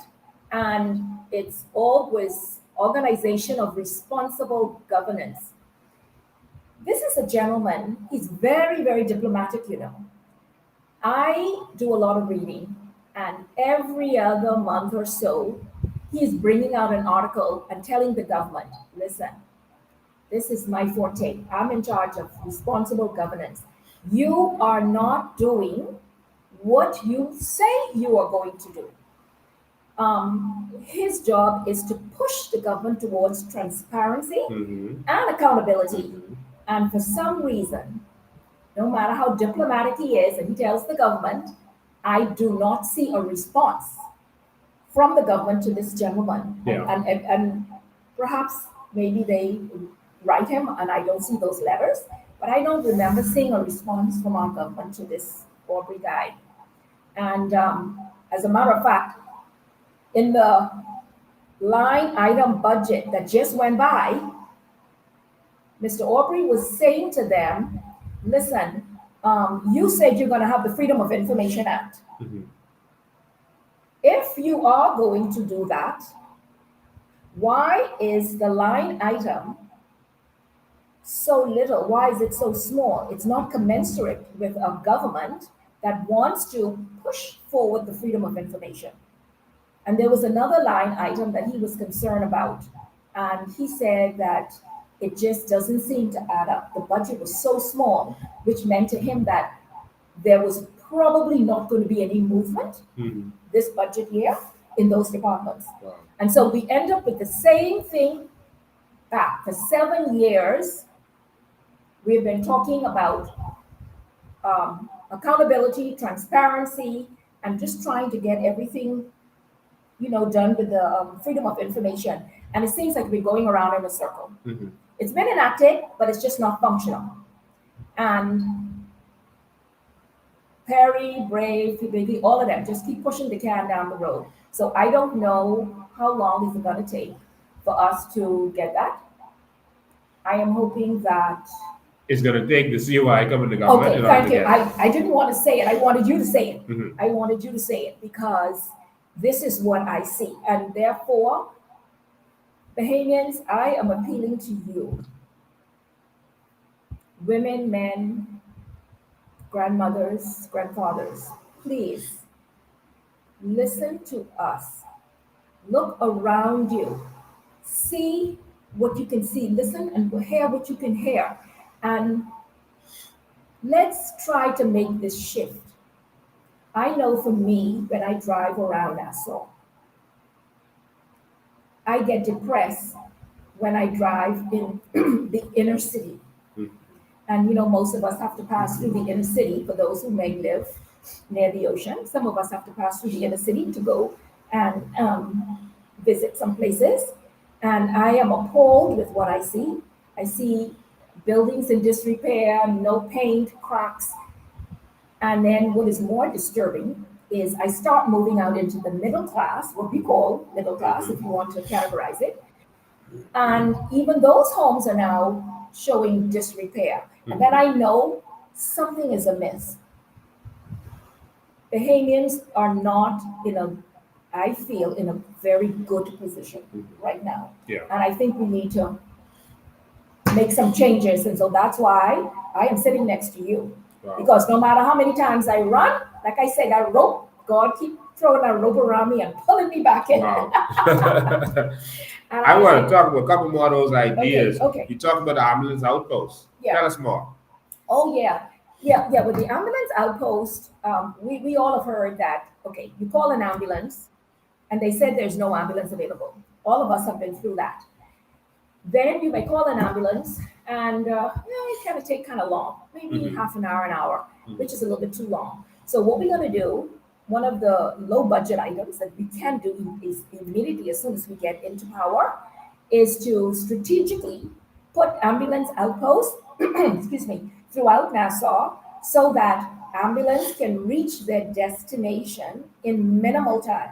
Because at the end of the day, it is going to save lives, especially if it's a life-threatening situation. It's going to save lives. And so that's one of the things we can do right away, because for me, I see that as a low-hanging fruit and a low budget. And I know I'm talking a lot, boss. You don't mind, right? That's your job. Okay, that's my job. Okay, one of the things that we must do first when we get in Wait, is before you go from the ambulance Oh, the outpost, ambulance also. one of the reasons you can do that so quickly is because you have clinics that are strategically all over the island, and all you have to do is add ambulances to those clinics. And so there's a clinic in Elizabeth Estate, and you can have 4 ambulances there. And so those ambulances can get to the whole eastern area very quickly, and then get you either to the clinic if that's what you need, or get you to the hospital. The clinic should be open 24 hours. All right. And so you have ambulances, clinics all over in the south. You have a clinic there. You have clinics in the inner city. You have clinics everywhere. Even in Carmichael Road, you have a clinic. And so now you can have ambulance outposts all over this country. They found it necessary to put fire stations all over the country at one point. So you could put that for fires to save a house or a tree, but you didn't think that you should do this to save lives. Well, this is one of the things that we're going to do, and it's very affordable because you just have to park the ambulance at the clinic. Right. Yeah, so you continue. Okay, and then one of the things we're going to do immediately, if this government doesn't do it, is we have to digitize the medical records in the Bahamas. Yes. Let me tell you all something. That is one of the greatest inefficiencies in our medical healthcare today, is not having a network of computers talking to each other about people's illnesses and diseases. This can cause problems like even something called double dipping. You can go to a clinic and you can get medication for your high blood pressure. You can go to another clinic and you can get medication 10 minutes later, and they wouldn't know that you went to another clinic. That is so true. That's called double tipping. Yeah. So, but if you have a digitized system, it can prevent all of that from taking place. And then I spoke with a nurse once, and she said, because it's not digital, sometimes they may have to like go over the history all over again, and they keep repeating themselves, and that's wasting time. And so while we wait for the hospital to be built, because hospital is not going to go up in 3 months, something that size, like a health city, that's going to take a little while during the process. But one of the things we can do immediately is digitize our medical records. That's something that's automatic if it's not done prior to us getting it. And I keep speaking in the affirmative when we get it. Yeah, and it should be easy. Your record should be with you from you're a child. We are going to make sure that from you are a child that you have a certain record. You're going to have a barcode on your band from you're a child, so we know who you are. When you leave the hospital, you can leave with your passport. At least when you go to the passport office later to get it, they already have all your information. They know who your mother is, they know who your father is, they know all of this information. So you don't have to be provided all this information to them. You should be able to leave there with a card with a barcode that they can scan that at the passport office or whatever, and they have all the information. But if you go to the hospital, you should be able to have a barcode or a number that's attached to you, like this is attached to your national insurance number. That generates a barcode. But when you go there, you can present your phone, they scan it, they know, oh, this is Veronica McIver, and this is her information. Wherever you go to this country, they have your information. And make it simple. I hate when you're applying for renewal of a passport and they ask you for this document again, that document again, and you shouldn't even have to fill out a form. They should know who you are. They already have your biometrics, they already have your information. Right. All of this stuff is going to be seamless moving forward. And so, especially for digitizing, we're going to have our whole system digitized. All right. So, even now to our law enforcement system, when the police pull you over and he scans your license plate, he's going to already know if you have insurance or not, because the insurance is going to be a part of the system, the insurance companies. And when you get your insurance, that goes into the general system, and they know that the car is licensed. When they pull you over, they know your car is licensed and it's insured, and they know that your insurance is up. They already have this information. Right. And so we got to digitize this thing to make everything work better. So digitizing our healthcare system is of utmost importance. Right. And I don't know when we're going to end, but I just want to say a couple more things. I just want my Bahamian people to know that I will listen. I heard someone say something about, what about a birthing center all of those things I'm going to be considering. And let me say something. Many years ago, when Perry Christie ran, he said he wanted a consultative government. Now, listen to me. I was enamored by that statement. So much so that I would have voted for Mr. Christie because he wanted a consultative government. You know what? As much as I love Mr. Christie, I was a little disappointed during his reign because most of these consultations, they put committees together, they made recommendations, and then those files went on the desk and they collected dust. That's my opinion. Mm-hmm. So what I want to say to my Bahamian people is that I will listen.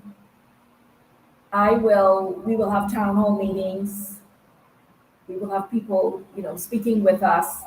And because I would not have all the ideas as being the Minister of Health. I do not have all the ideas.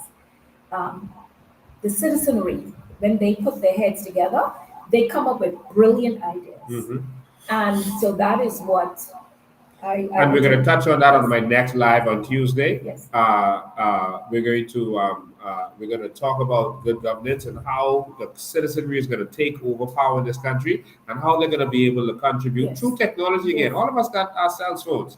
And so instead of using them to share all these crazy things, now you're going to be able to vote for certain things. You're going to be able to tell your MP what you want, tell your minister what you want. And because you're a part of the council and the neighbors are part of the council, they can get to the government. This is what we want. Because the good ideas don't just come from the politicians. They have to come from the people. But they never listen to the people. But now, if your MP, and in fact, in our application to be a candidate of the COI, you have to commit and sign that you are going to get advice from your constituents before you go and vote on any issue. That's on the application. You signed that, right? You signed it, right, Dr. McIver? Yes. That's on the application. Yes. So, listen. I want to talk about a couple more of the ideas. Okay. The helicopters. Yeah. And so we want to have ambulances, air ambulances. Yes. Right now we're proposing 5. They will be, we will add monies onto the ticket of the visitors that will help, to fund the program, right? And these helicopters will be there to assist in any emergencies. Like take for instance, we have a lot of tourists, and if something should happen, even though we may have hospitals on the family islands, they may not be outfitted as much as perhaps a major hospital in Florida. So we can just airlift them to Florida one time. And this will also benefit the family island residents, because sometimes they don't want to come into Nassau. They want to go to Florida too. If they want to, the helicopter will be available for them in case of like a head trauma or something. And perhaps our hospital may not be specialized in that area. Yeah, but I see helicopters as working. And another area that helicopters can be very good in is in catastrophic events like hurricanes. Because many times in a catastrophic hurricane, the airport shuts down. So those airplanes that we have presently as air ambulances, they will not be able to take off and land because the airport is shut down. Yes. So that's where our helicopter will come in handy. So I could see that working. And then another thing too, if roads are impassable, and there are many times, I know with Abaco, people couldn't get from one settlement to the next after Dorian. And I could just see the helicopter, helping us. Now, I know that America usually help us with their helicopters, but we are moving towards first world, and I would like for us to be more self-sufficient. Instead of depending on other countries, yes, it's always good, but we want to be more self-sufficient for ourselves. Yes. So that helicopter. Perfect. And we've done research. The helicopter is going to cost $7.1 million each.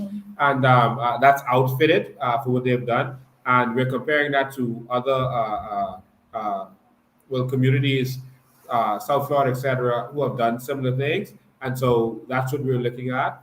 But we're going to make sure that we have helicopters to get our Family Island people to Nassau. While we're building the infrastructure on the Family Islands, initially you won't have that, but it'll be cheaper to have these helicopters that will be able to move our people. It is not fair that an elderly person has to feel unsafe living on the Family Island because they might have a stroke or they have some issue where they frequently have to go to the hospital. We should be able to transport our persons for medical reasons because you've been paying taxes all your life, not just NIB, you know. You have been contributing to society all your life. It's your old age. You paid for the politicians' salaries. You paid to build our roads. You paid to build the hospital, even though they didn't build any. You have been contributing with your taxes and getting nothing back. And so you have a right. Our Family Island people pay more taxes because we pay taxes based on VAT now. And so they are paying more for whatever they spend on. Their gas is more expensive. Their rice is more expensive. All their groceries is more expensive. Everything is more expensive for them. And so they pay more taxes than us, but they don't get the same amount of services that we get. So initially, we have to make sure that they feel safe living on a Family Island and they can live in a stress-free environment on the beach, on a Family Island, and feel safe to know that if something happens to them, they have a clinic there that is functional with the proper equipment, or they can be airlifted to the Providence or Florida in a heartbeat, free of charge, and the system is covered by, if we have 7 million tourists and we charge a tax insurance fee for each one of them, that also covers us. All we need is vision. Vision, that's the key, vision. And then telemedicine. Yes. Telemedicine is another area that we are going to be concentrating on because that's part of the digitization process. Mm-hmm. So while we're waiting, because for the clinics to build up on the Family Islands, well, let's say mini hospitals. Mm-hmm. We're not going to have major hospitals Mm-hmm. on the smaller Family Islands. And then we're going to have like one mini hospital in a regional area, like Mayaguana, Acklands, and those areas. Mm-hmm. The population is too small to support a major hospital. Mm-hmm. So we'll have like a mini hospital that can cover all of those islands. And so I see telemedicine working, especially, where we're going to have the health advisor. Mm-hmm. The health advisor will be talking to you and saying, what are your symptoms? Mm-hmm. And things that are not life-threatening. Mm-hmm. The health advisor can advise you through telemedicine and over the phone. Yes. So, and that'll save you, hey, listen, not everybody have a car. Not everybody could drive to the doctor. So if you could sit in your home and talk to your doctor, I am sure all of you will be so happy. Yes. Because I know my patients used to want to call me at home. And it reduces the cost of healthcare across the board. 80% of the things we go to A&E for, it doesn't need A&E. It does. You really need to go to a clinic. And so if you could get your doctor get a doctor immediately on your mobile app and have video call with them. Most of the things they don't need to. If you have a rash, okay, show me the rash, put the camera to it, and they're able to set a prescription. They ask you where you want to send it. The app sends the prescription straight to that pharmacy. The pharmacy gets it. They fill your prescription, and it's there waiting on you. And so it takes away a lot of the cost of A&E and having to sit down all day waiting at A&E, when you don't really have to. And so these are some of the things that we want to do to make sure that this makes sense, right? So telemedicine, it will be here immediately within the first few months of us being in power. Oh, I call those the low-hanging fruit. Yes. Because, in building a major hospital, you're not going to, I'm like a builder, by the way, in case Bahamians don't know. You can't put a building out of the ground in 2 or 3 months. Right. But the low-hanging fruit, like medical records, telemedicine, helicopters, ambulance outposts, those are things that you can do right away when you come to power. Yeah. And so listen, my Bahamian people, we need your support. I am here sitting next to this gentleman here, and I am not here for just no reason. I am here for a reason. And we need your support because we are going to make this country into something that we can be proud of. So that's all I. Thank you. So, ladies and gentlemen, we want to take a couple questions from you first. We're going to take a couple questions from you. What questions do you have? What ideas do you have? You may also have some ideas. Don't you love Miss Veronica McIver? If you love it, just put it in. Just put it in there, man. I love this woman. She's bright. She's brilliant. She has the experiences we need. She loves people, and she's very humble. She helps people and doesn't say a word. In fact, she didn't just talk on the phone to the family with the young 4-year-old girl. She went and visited the 4-year-old girl, sat with her, loved up on her and assisted the family financially. And so she's not just telling you to assist them, but she also assisted them. I keep telling her, listen, you're a politician, and people are going to think people only recognize what they see. so yeah, hitting yes. I know we always do that as a COI. We do a lot of things that we don't tell the public, but we have to let people know that we're out there and we're involved and we're doing stuff. Yes, Mr. Bay knows that I'm a very private person. I tend to be very private, but he's telling me, no, you've got to. All right. So we'll take a couple of questions if you have any, and that's on the chat. I can't take the calls today. We can take them on the chat. Let me see if we can switch cameras quickly.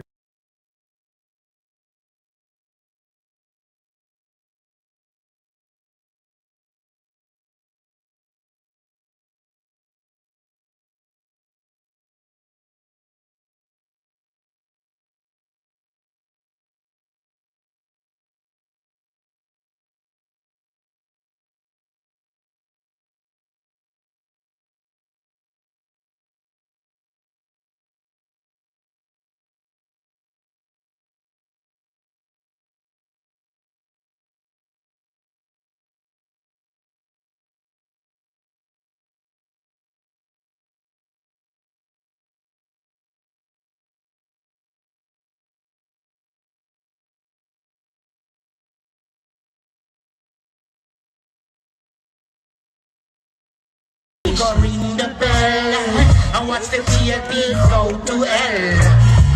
Brave go and ring the bell and watch the VIP go to hell. Yo, COI. Look how we take our carbon credit money. Yeah. The coalition. Yeah, man. Boy. COI. Profit on the street. Lot of mercy. I'm a COI. Not no PLP. No. The COI. I'm a COI.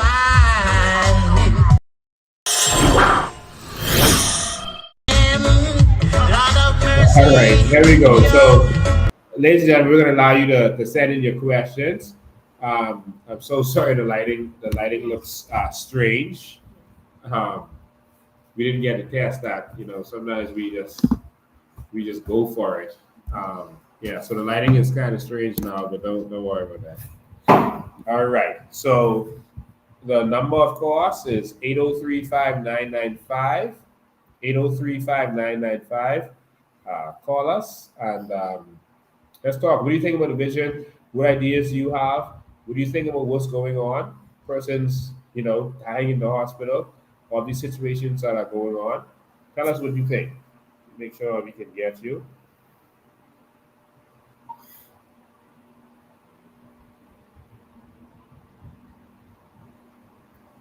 Okay.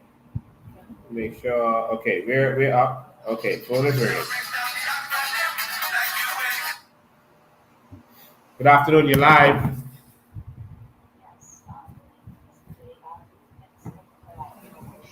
Oh, wait, hold on one sec. Let me get it a little louder. Say it again.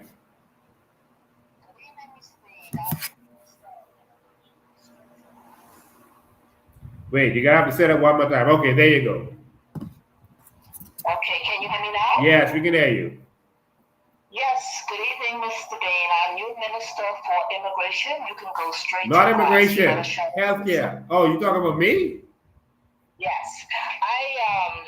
I listened to Dr. McIver on the you call it, The rally.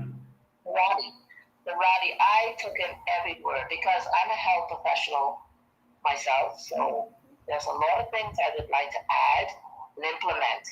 And I listened to her talk about the low-hanging fruits. Excellent. Absolutely excellent. I have notes for everything that she's saying. There's one question I want to ask. I want to ask the question and I want to come offline so I can listen. Yes. About how can Bahamians obtain free health care? Because a lot of Bahamians need this. It's very easy, and it's something we're going to do, and a lot of countries are doing it. We are going to subsidize healthcare. Government subsidize a lot of things. They just spend money on things that they want to spend it on. I think having a healthy society is more important than anything that we could spend money on. It's more important than the Prime Minister's travel. It's more important than buying a $60 million rundown building that they call a hotel that you know you're never going to be able to sell. A lot of things they waste and squander. And so, and consultants, another almost $7 million on consultants. When you add a lot of the things that they've been doing together, we could have already had a health hospital and we could have free health care. The budget for free health care was $500 million. We can afford it as a country. One of the ways we're going to afford that is to reduce the cost of healthcare. The reason healthcare is so expensive is because we have to run A&E, which is mostly with people in the last stages of life, coming to age time with chronic diseases, non-communicable diseases.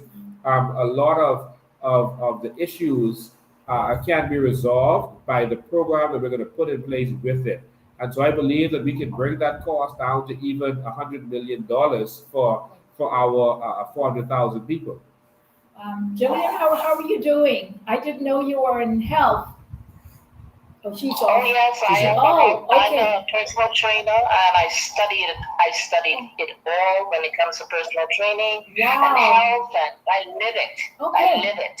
Oh, see, now it's persons like yourself that we can get together and bump some ideas off, and that's it. That's exactly. So what Mr. Bain was saying was that we're going to invest in people's health. They're like, if you exercise more, you eat better.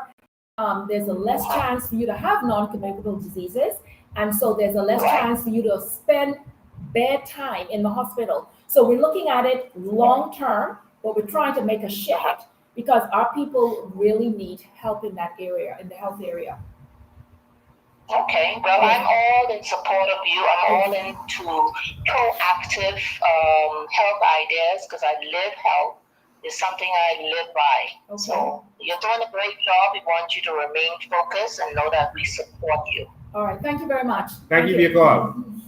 Okay. The line is clear now. For those who've been calling, 803-5995. The number is on the screen. 803-5995. You can call WhatsApp call or regular call. 803-5995. People are excited about the things we've been talking about. Good afternoon. You're live. Good afternoon. President Lincoln. Good afternoon. And good afternoon, Dr. McIver. Hello. Excellent. Thank you. Heard you at the rally also, so I'm very impressed. But like persons in my family, we're sitting here listening to you. And the biggest question is, when she mentioned concerning the helicopters and all of these things are extremely expensive. So yes, along with the free healthcare, the question is, how are we going to pay for this as well as free medical care? Well, that's the question. Well, Mr. Bain could. I'll hang up and you can answer. Well, Mr. Bain can answer that, but the most important thing is that, like I said, we are going to, when you first get in office, it takes you, 3 to 6 months to just unravel all the things in the skeletons in the drawer and everything. So we are going to start with the low-hanging fruit, the things that can be done right away, like your medical records. That's something that's extremely important for the healthcare. Just hold the line 1 sec. Right.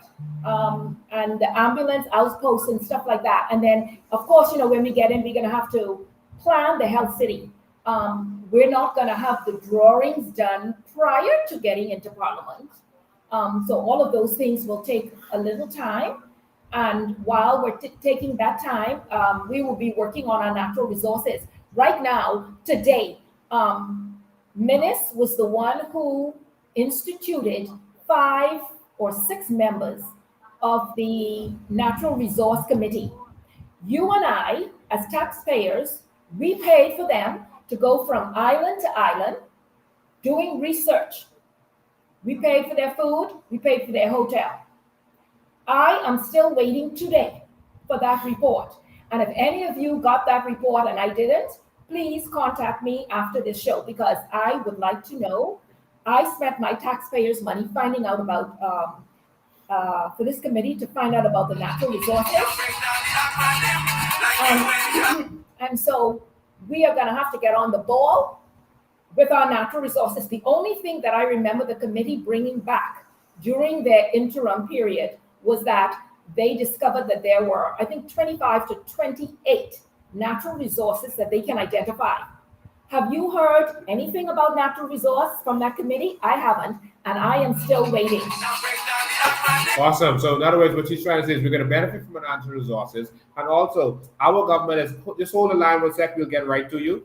Our government is making money. They are now talking about a budget, a $3 billion revenue or income, etc. All you have to do is decide what you're going to spend the money on. Okay, and so that's how it's going to get done. The helicopters are $7.1 million each. We're not going to pay customs when they come here. That's outfitted.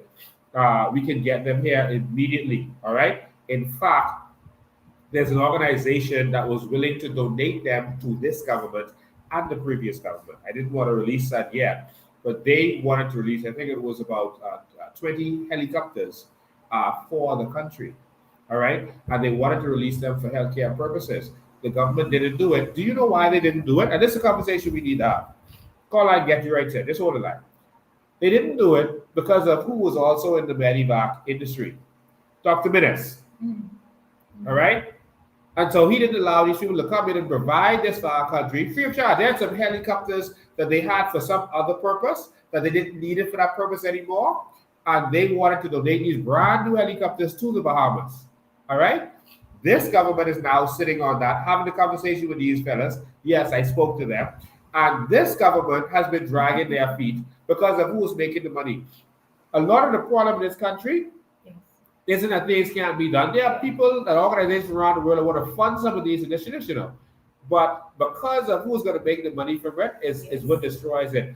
They wanted to have a health city in the Bahamas, just like the one that's in Cayman Islands. They wanted to have that. Do you know who stopped it? Under the FNM, the previous FNM. You know who stopped that? At the cabinet, Dr. Dwayne Sands told the minister, you're bringing in cardiologists and all these kind of people in the health city, I can lose money. Yes. And it was blocked. Right. Because he was sitting at the table. Yes. And there's so many things I can tell you just like that get blocked in this country that can benefit Bahamians, but it depends on who is going to make the money from it. That is why they block a lot of these initiatives. They have more than enough money. 7 times 5 helicopters, 7 million times 5 helicopters was $35 million. That's nothing. When they wanted, they took $60 million and just spent it on a garbage hotel. Yes. They have the money to do what they need to do. Misappropriation of funds. Yes, they misappropriate the funds, they miss their record, all of this stuff is going on. And so we're going to do certain things. There's certain things that I know that I don't say everything. I let that helicopter one spill, but there's a lot of other initiatives just out there that we don't even have to spend no money on it. There are people who want to help. We could have been in the cruise ship industry. There were cruise ships that wanted to get rid, cruise ship companies that wanted to get rid of cruise ships. It was costing them too much to let it sit in the ocean. It was sitting in our ocean. And they sold some of them for scrap metal. Scrap metal. Because it was too expensive during the lockdown. We could have taken one of those ships and gone in the cruise ship industry is low-hanging fruit. But we don't have people with vision running our country. Yes. They're busy trying to convince you to keep voting for them. All right, so the money is there to do all of these things. Our natural resources and benefiting from them now is going to fund a lot of this. Immediately when we get into power, we're going to make negotiations for the provision of sand for America and the projects that they're doing, and for other countries and the projects that they're doing. And we are going to negotiate to get advance payments. All right, we'll give you the sand for half price if you buy this bulk amount now. That gives us billions of dollars ahead of time to do what we need to do. It's all called negotiation, and don't forget the carbon credits, Mr. Bain. Yes, the minute we sign those carbon credits, that's $15 billion, just like that. Yes. Not 9, 15. All right, and so there's a lot of money to do what we need to do, but these people are convincing you that you can't get that. Right. All right, because they don't want to give you nothing. Right. Let's go to the phone lines. Good afternoon, you're live. Good afternoon. How you doing, Mr. Ben? I am awesome. Welcome, McIver. Hello. This is Roy here. Roy. Yes. How are you? I'm doing fine. Okay, I want to put a question to you. I have a niece and a nephew that both are autistic, and I watched a report on CNN some years ago where they used the medical marijuana to treat a little girl who was having seizures, and how it helped her and improve her life and her health. And the parents was getting frustrated after spending so much money with the insurance companies, so they moved to the state of California where they have the medical marijuana growers. Now, when I talk about medical marijuana, most people think you're just smoking, people getting smoky in there. No, it's what's in it. And what I've seen is the effect of it on people who have certain health issues. Yes. And you have chemists who tap into it and pulls out of the marijuana what is needed to treat certain ailments, not just glaucoma, but also children who are autistic and have seizures. Like I said, I have a niece that's autistic and I have a nephew that is autistic. And what would be your stance on that, Dr. McIver, when you become elected? And I already see you as the Minister of Health. And what is your view on that point when the medical industry with marijuana? Oh, thank you so much for your question. I've seen a documentary by, Dr. Gupta. Who's a surgeon in America, and he did the documentary on that, and it was quite impressive. And I think that that's the way that we should go. We should be able to use medical marijuana. Now, exactly what's going to happen with because you have marijuana come in two different parts, okay? So the cabinet collectively will decide on the other part of the marijuana, but in terms of the medical part of marijuana, I could see us utilizing that where necessary. Yes.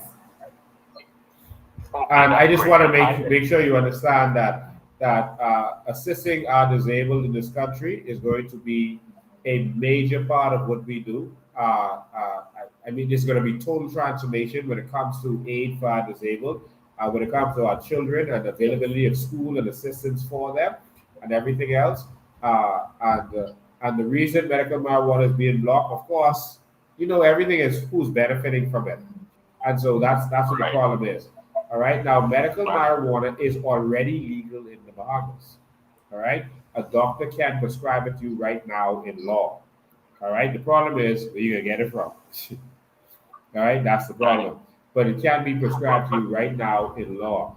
And I have a child who has autism, who's diagnosed with autism. So this is going to be an important part of what we do.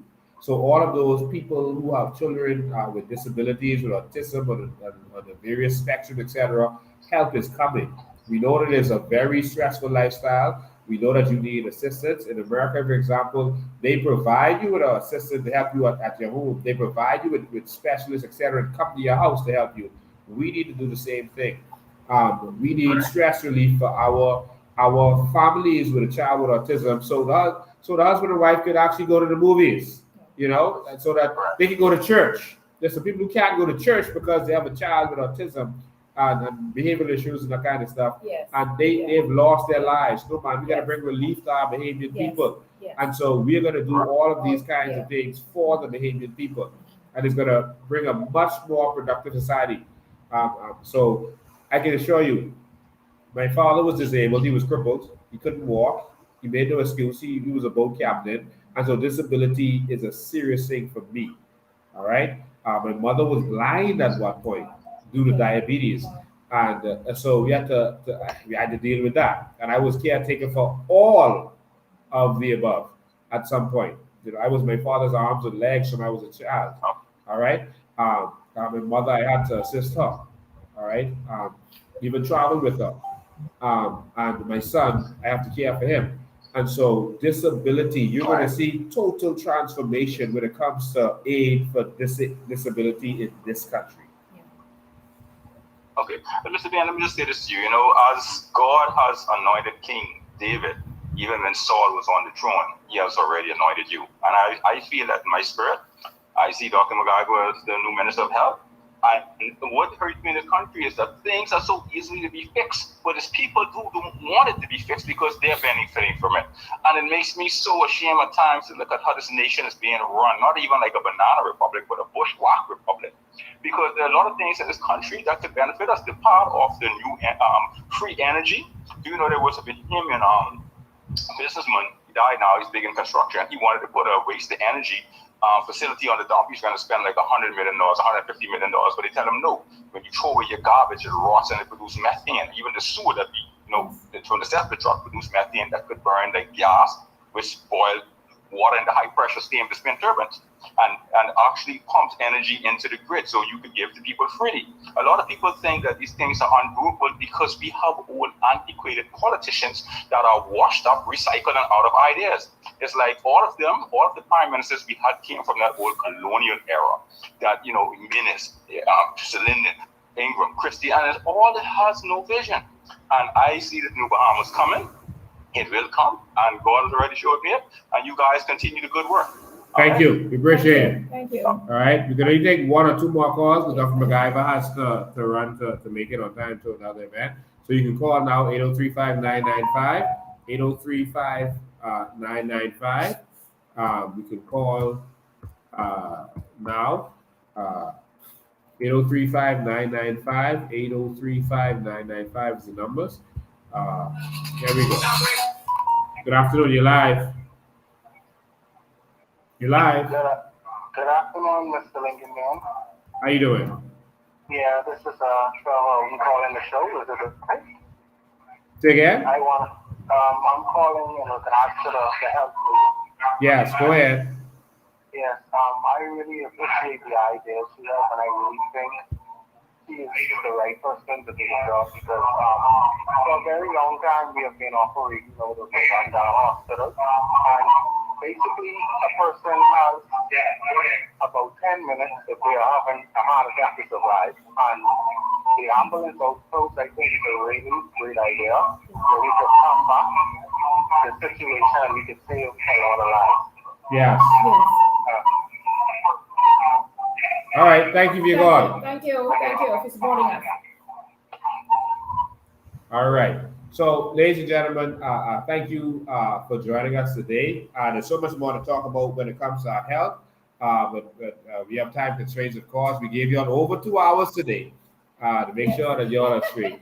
We have more conversations. We're going to have more conversations with more of our cabinet ministers, shadow cabinet ministers, as the days go by. So next up, we're going to talk to our shadow minister of finance on Tuesday, so make sure you are here. And we're going to talk about some of these initiatives for good governance and accountability and procurement, and you'll see all the contracts flying around and no one is getting arrested. All of this stuff that we're going to talk about on Tuesday. Make sure you're here. This is going to be a hot one on Tuesday with shadow minister of finance. And then next Sunday we're going to talk every live for the next 6 lives. We're going to talk to our cabinet shadow ministers so that you can see the vision that we want to put forward. Someone said, "Oh, the government is going to steal some of your vision." We hope they do, because it's going to benefit us. We don't need the credit. We don't care about the credit. If they want to put Outlet House post right now, please. If you save one life, you don't have to even mention the COI. Just do it. Thank God. We don't care. All right. And so the ideas are for all of us. We don't care about that. As you can see, the only things they're talking about and discussing is ideas they hear from us and things they see from us, not from their so-called blueprint for change. They ain't bringing you nothing from that. The only things they are dealing with is stuff they hear us talking about or in response to stuff that we're doing. So I want to thank all of you all. I just want to tell you again that Mr. Arda, I'm going to stand with you and other behaviors. He's not the only one who are going through these kinds of situations, especially with corrupt police officers who want to get involved in land matters, Bahamians who have had their land taken from them by the government and from other persons. Foreign is always right in this country. That's how they treat it. But those days are coming to an end. Yes.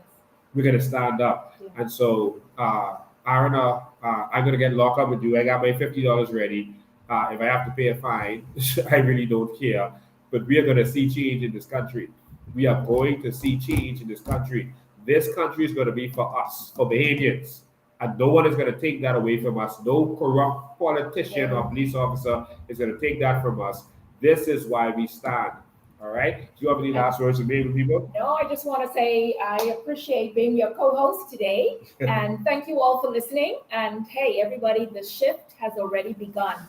Let's all get on board and let's do this. Thank you for your time. All right. So, ladies and gentlemen, that is what it is. I'm going to leave you with a little short video. And by the way, I just want to show you this before I go. This barge sails Nassau Harbor every single day. Full of sand. It comes into Nassau Harbor in Milwaukee. Every day God sends. You see it? Every day. That's sand. That's full of sand. Every day I watch that same barge bringing in sand into Nassau Harbor. Okay. Could be for the construction. Could it be for the construction? I don't know this for, but it's our sand. It's our sand. Okay. All right. So we need to start providing sand on a large scale to the world. And so our money is in our ocean. And have it taxed because we don't know if it's being taxed. It is not being taxed. So they don't have a scale. That is the problem. They don't have a scale to measure the sand to collect the $2 and they're supposed to get it taxed. Exactly. So there's a lot of work for us to do, and we are going to get it done. The shift has begun. Yes, ladies and gentlemen. So, you know, they're trying to convince you that COI is a bunch of rebel robbers. No, sir. We're intelligent, we're intellectuals, and we have a vision for the new Bahamas. Yes. I'm going to leave you with a short video from Blackmail, very intelligent fellow, and listen to the words that he is saying. This is extremely important. Ladies and gentlemen, I'm going to see you on Tuesday at 8 p.m. Be there and be on time. Change ain't coming? Change is here. All right. For being here. In closing, I would just like the Bahamian people to know that the people from Hispaniola West are becoming an existential threat to us. They're interfering with our country, our culture, and our ideology.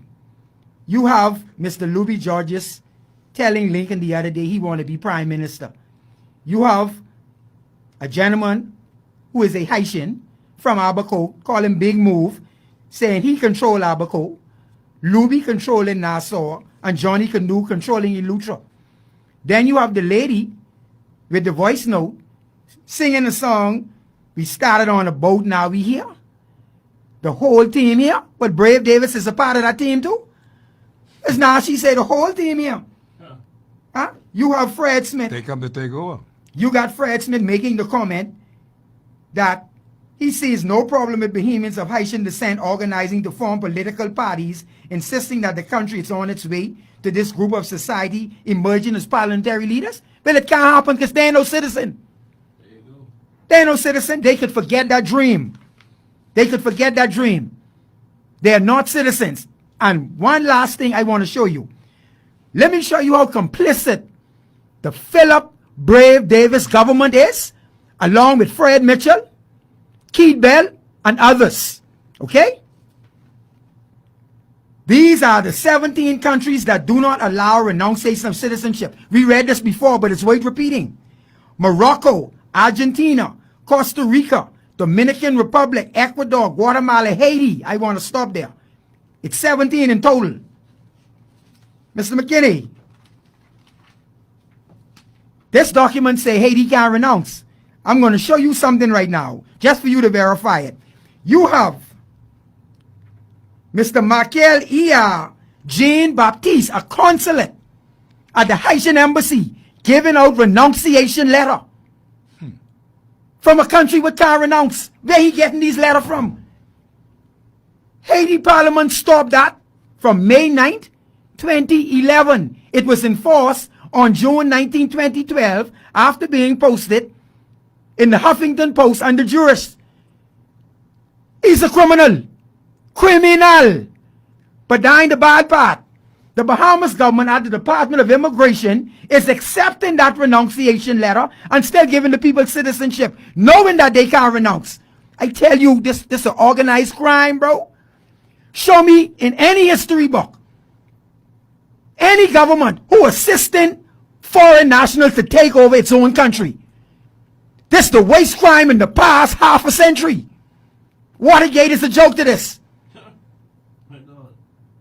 Oh, you ain't believe me? I'm just stunned. You did right.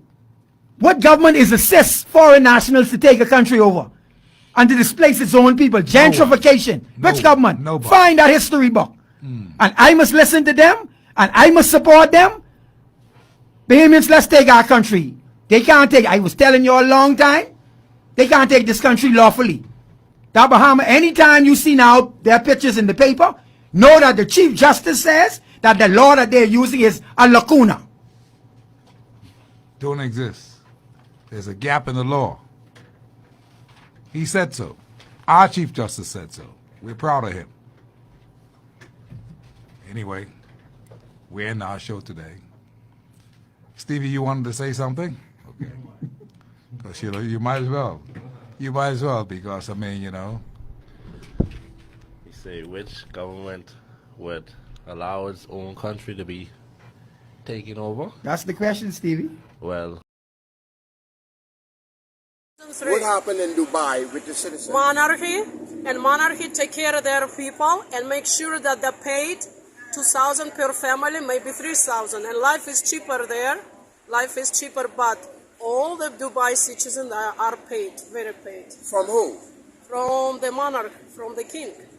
From the king? Yeah, from the king. Wow. Money comes in through the government.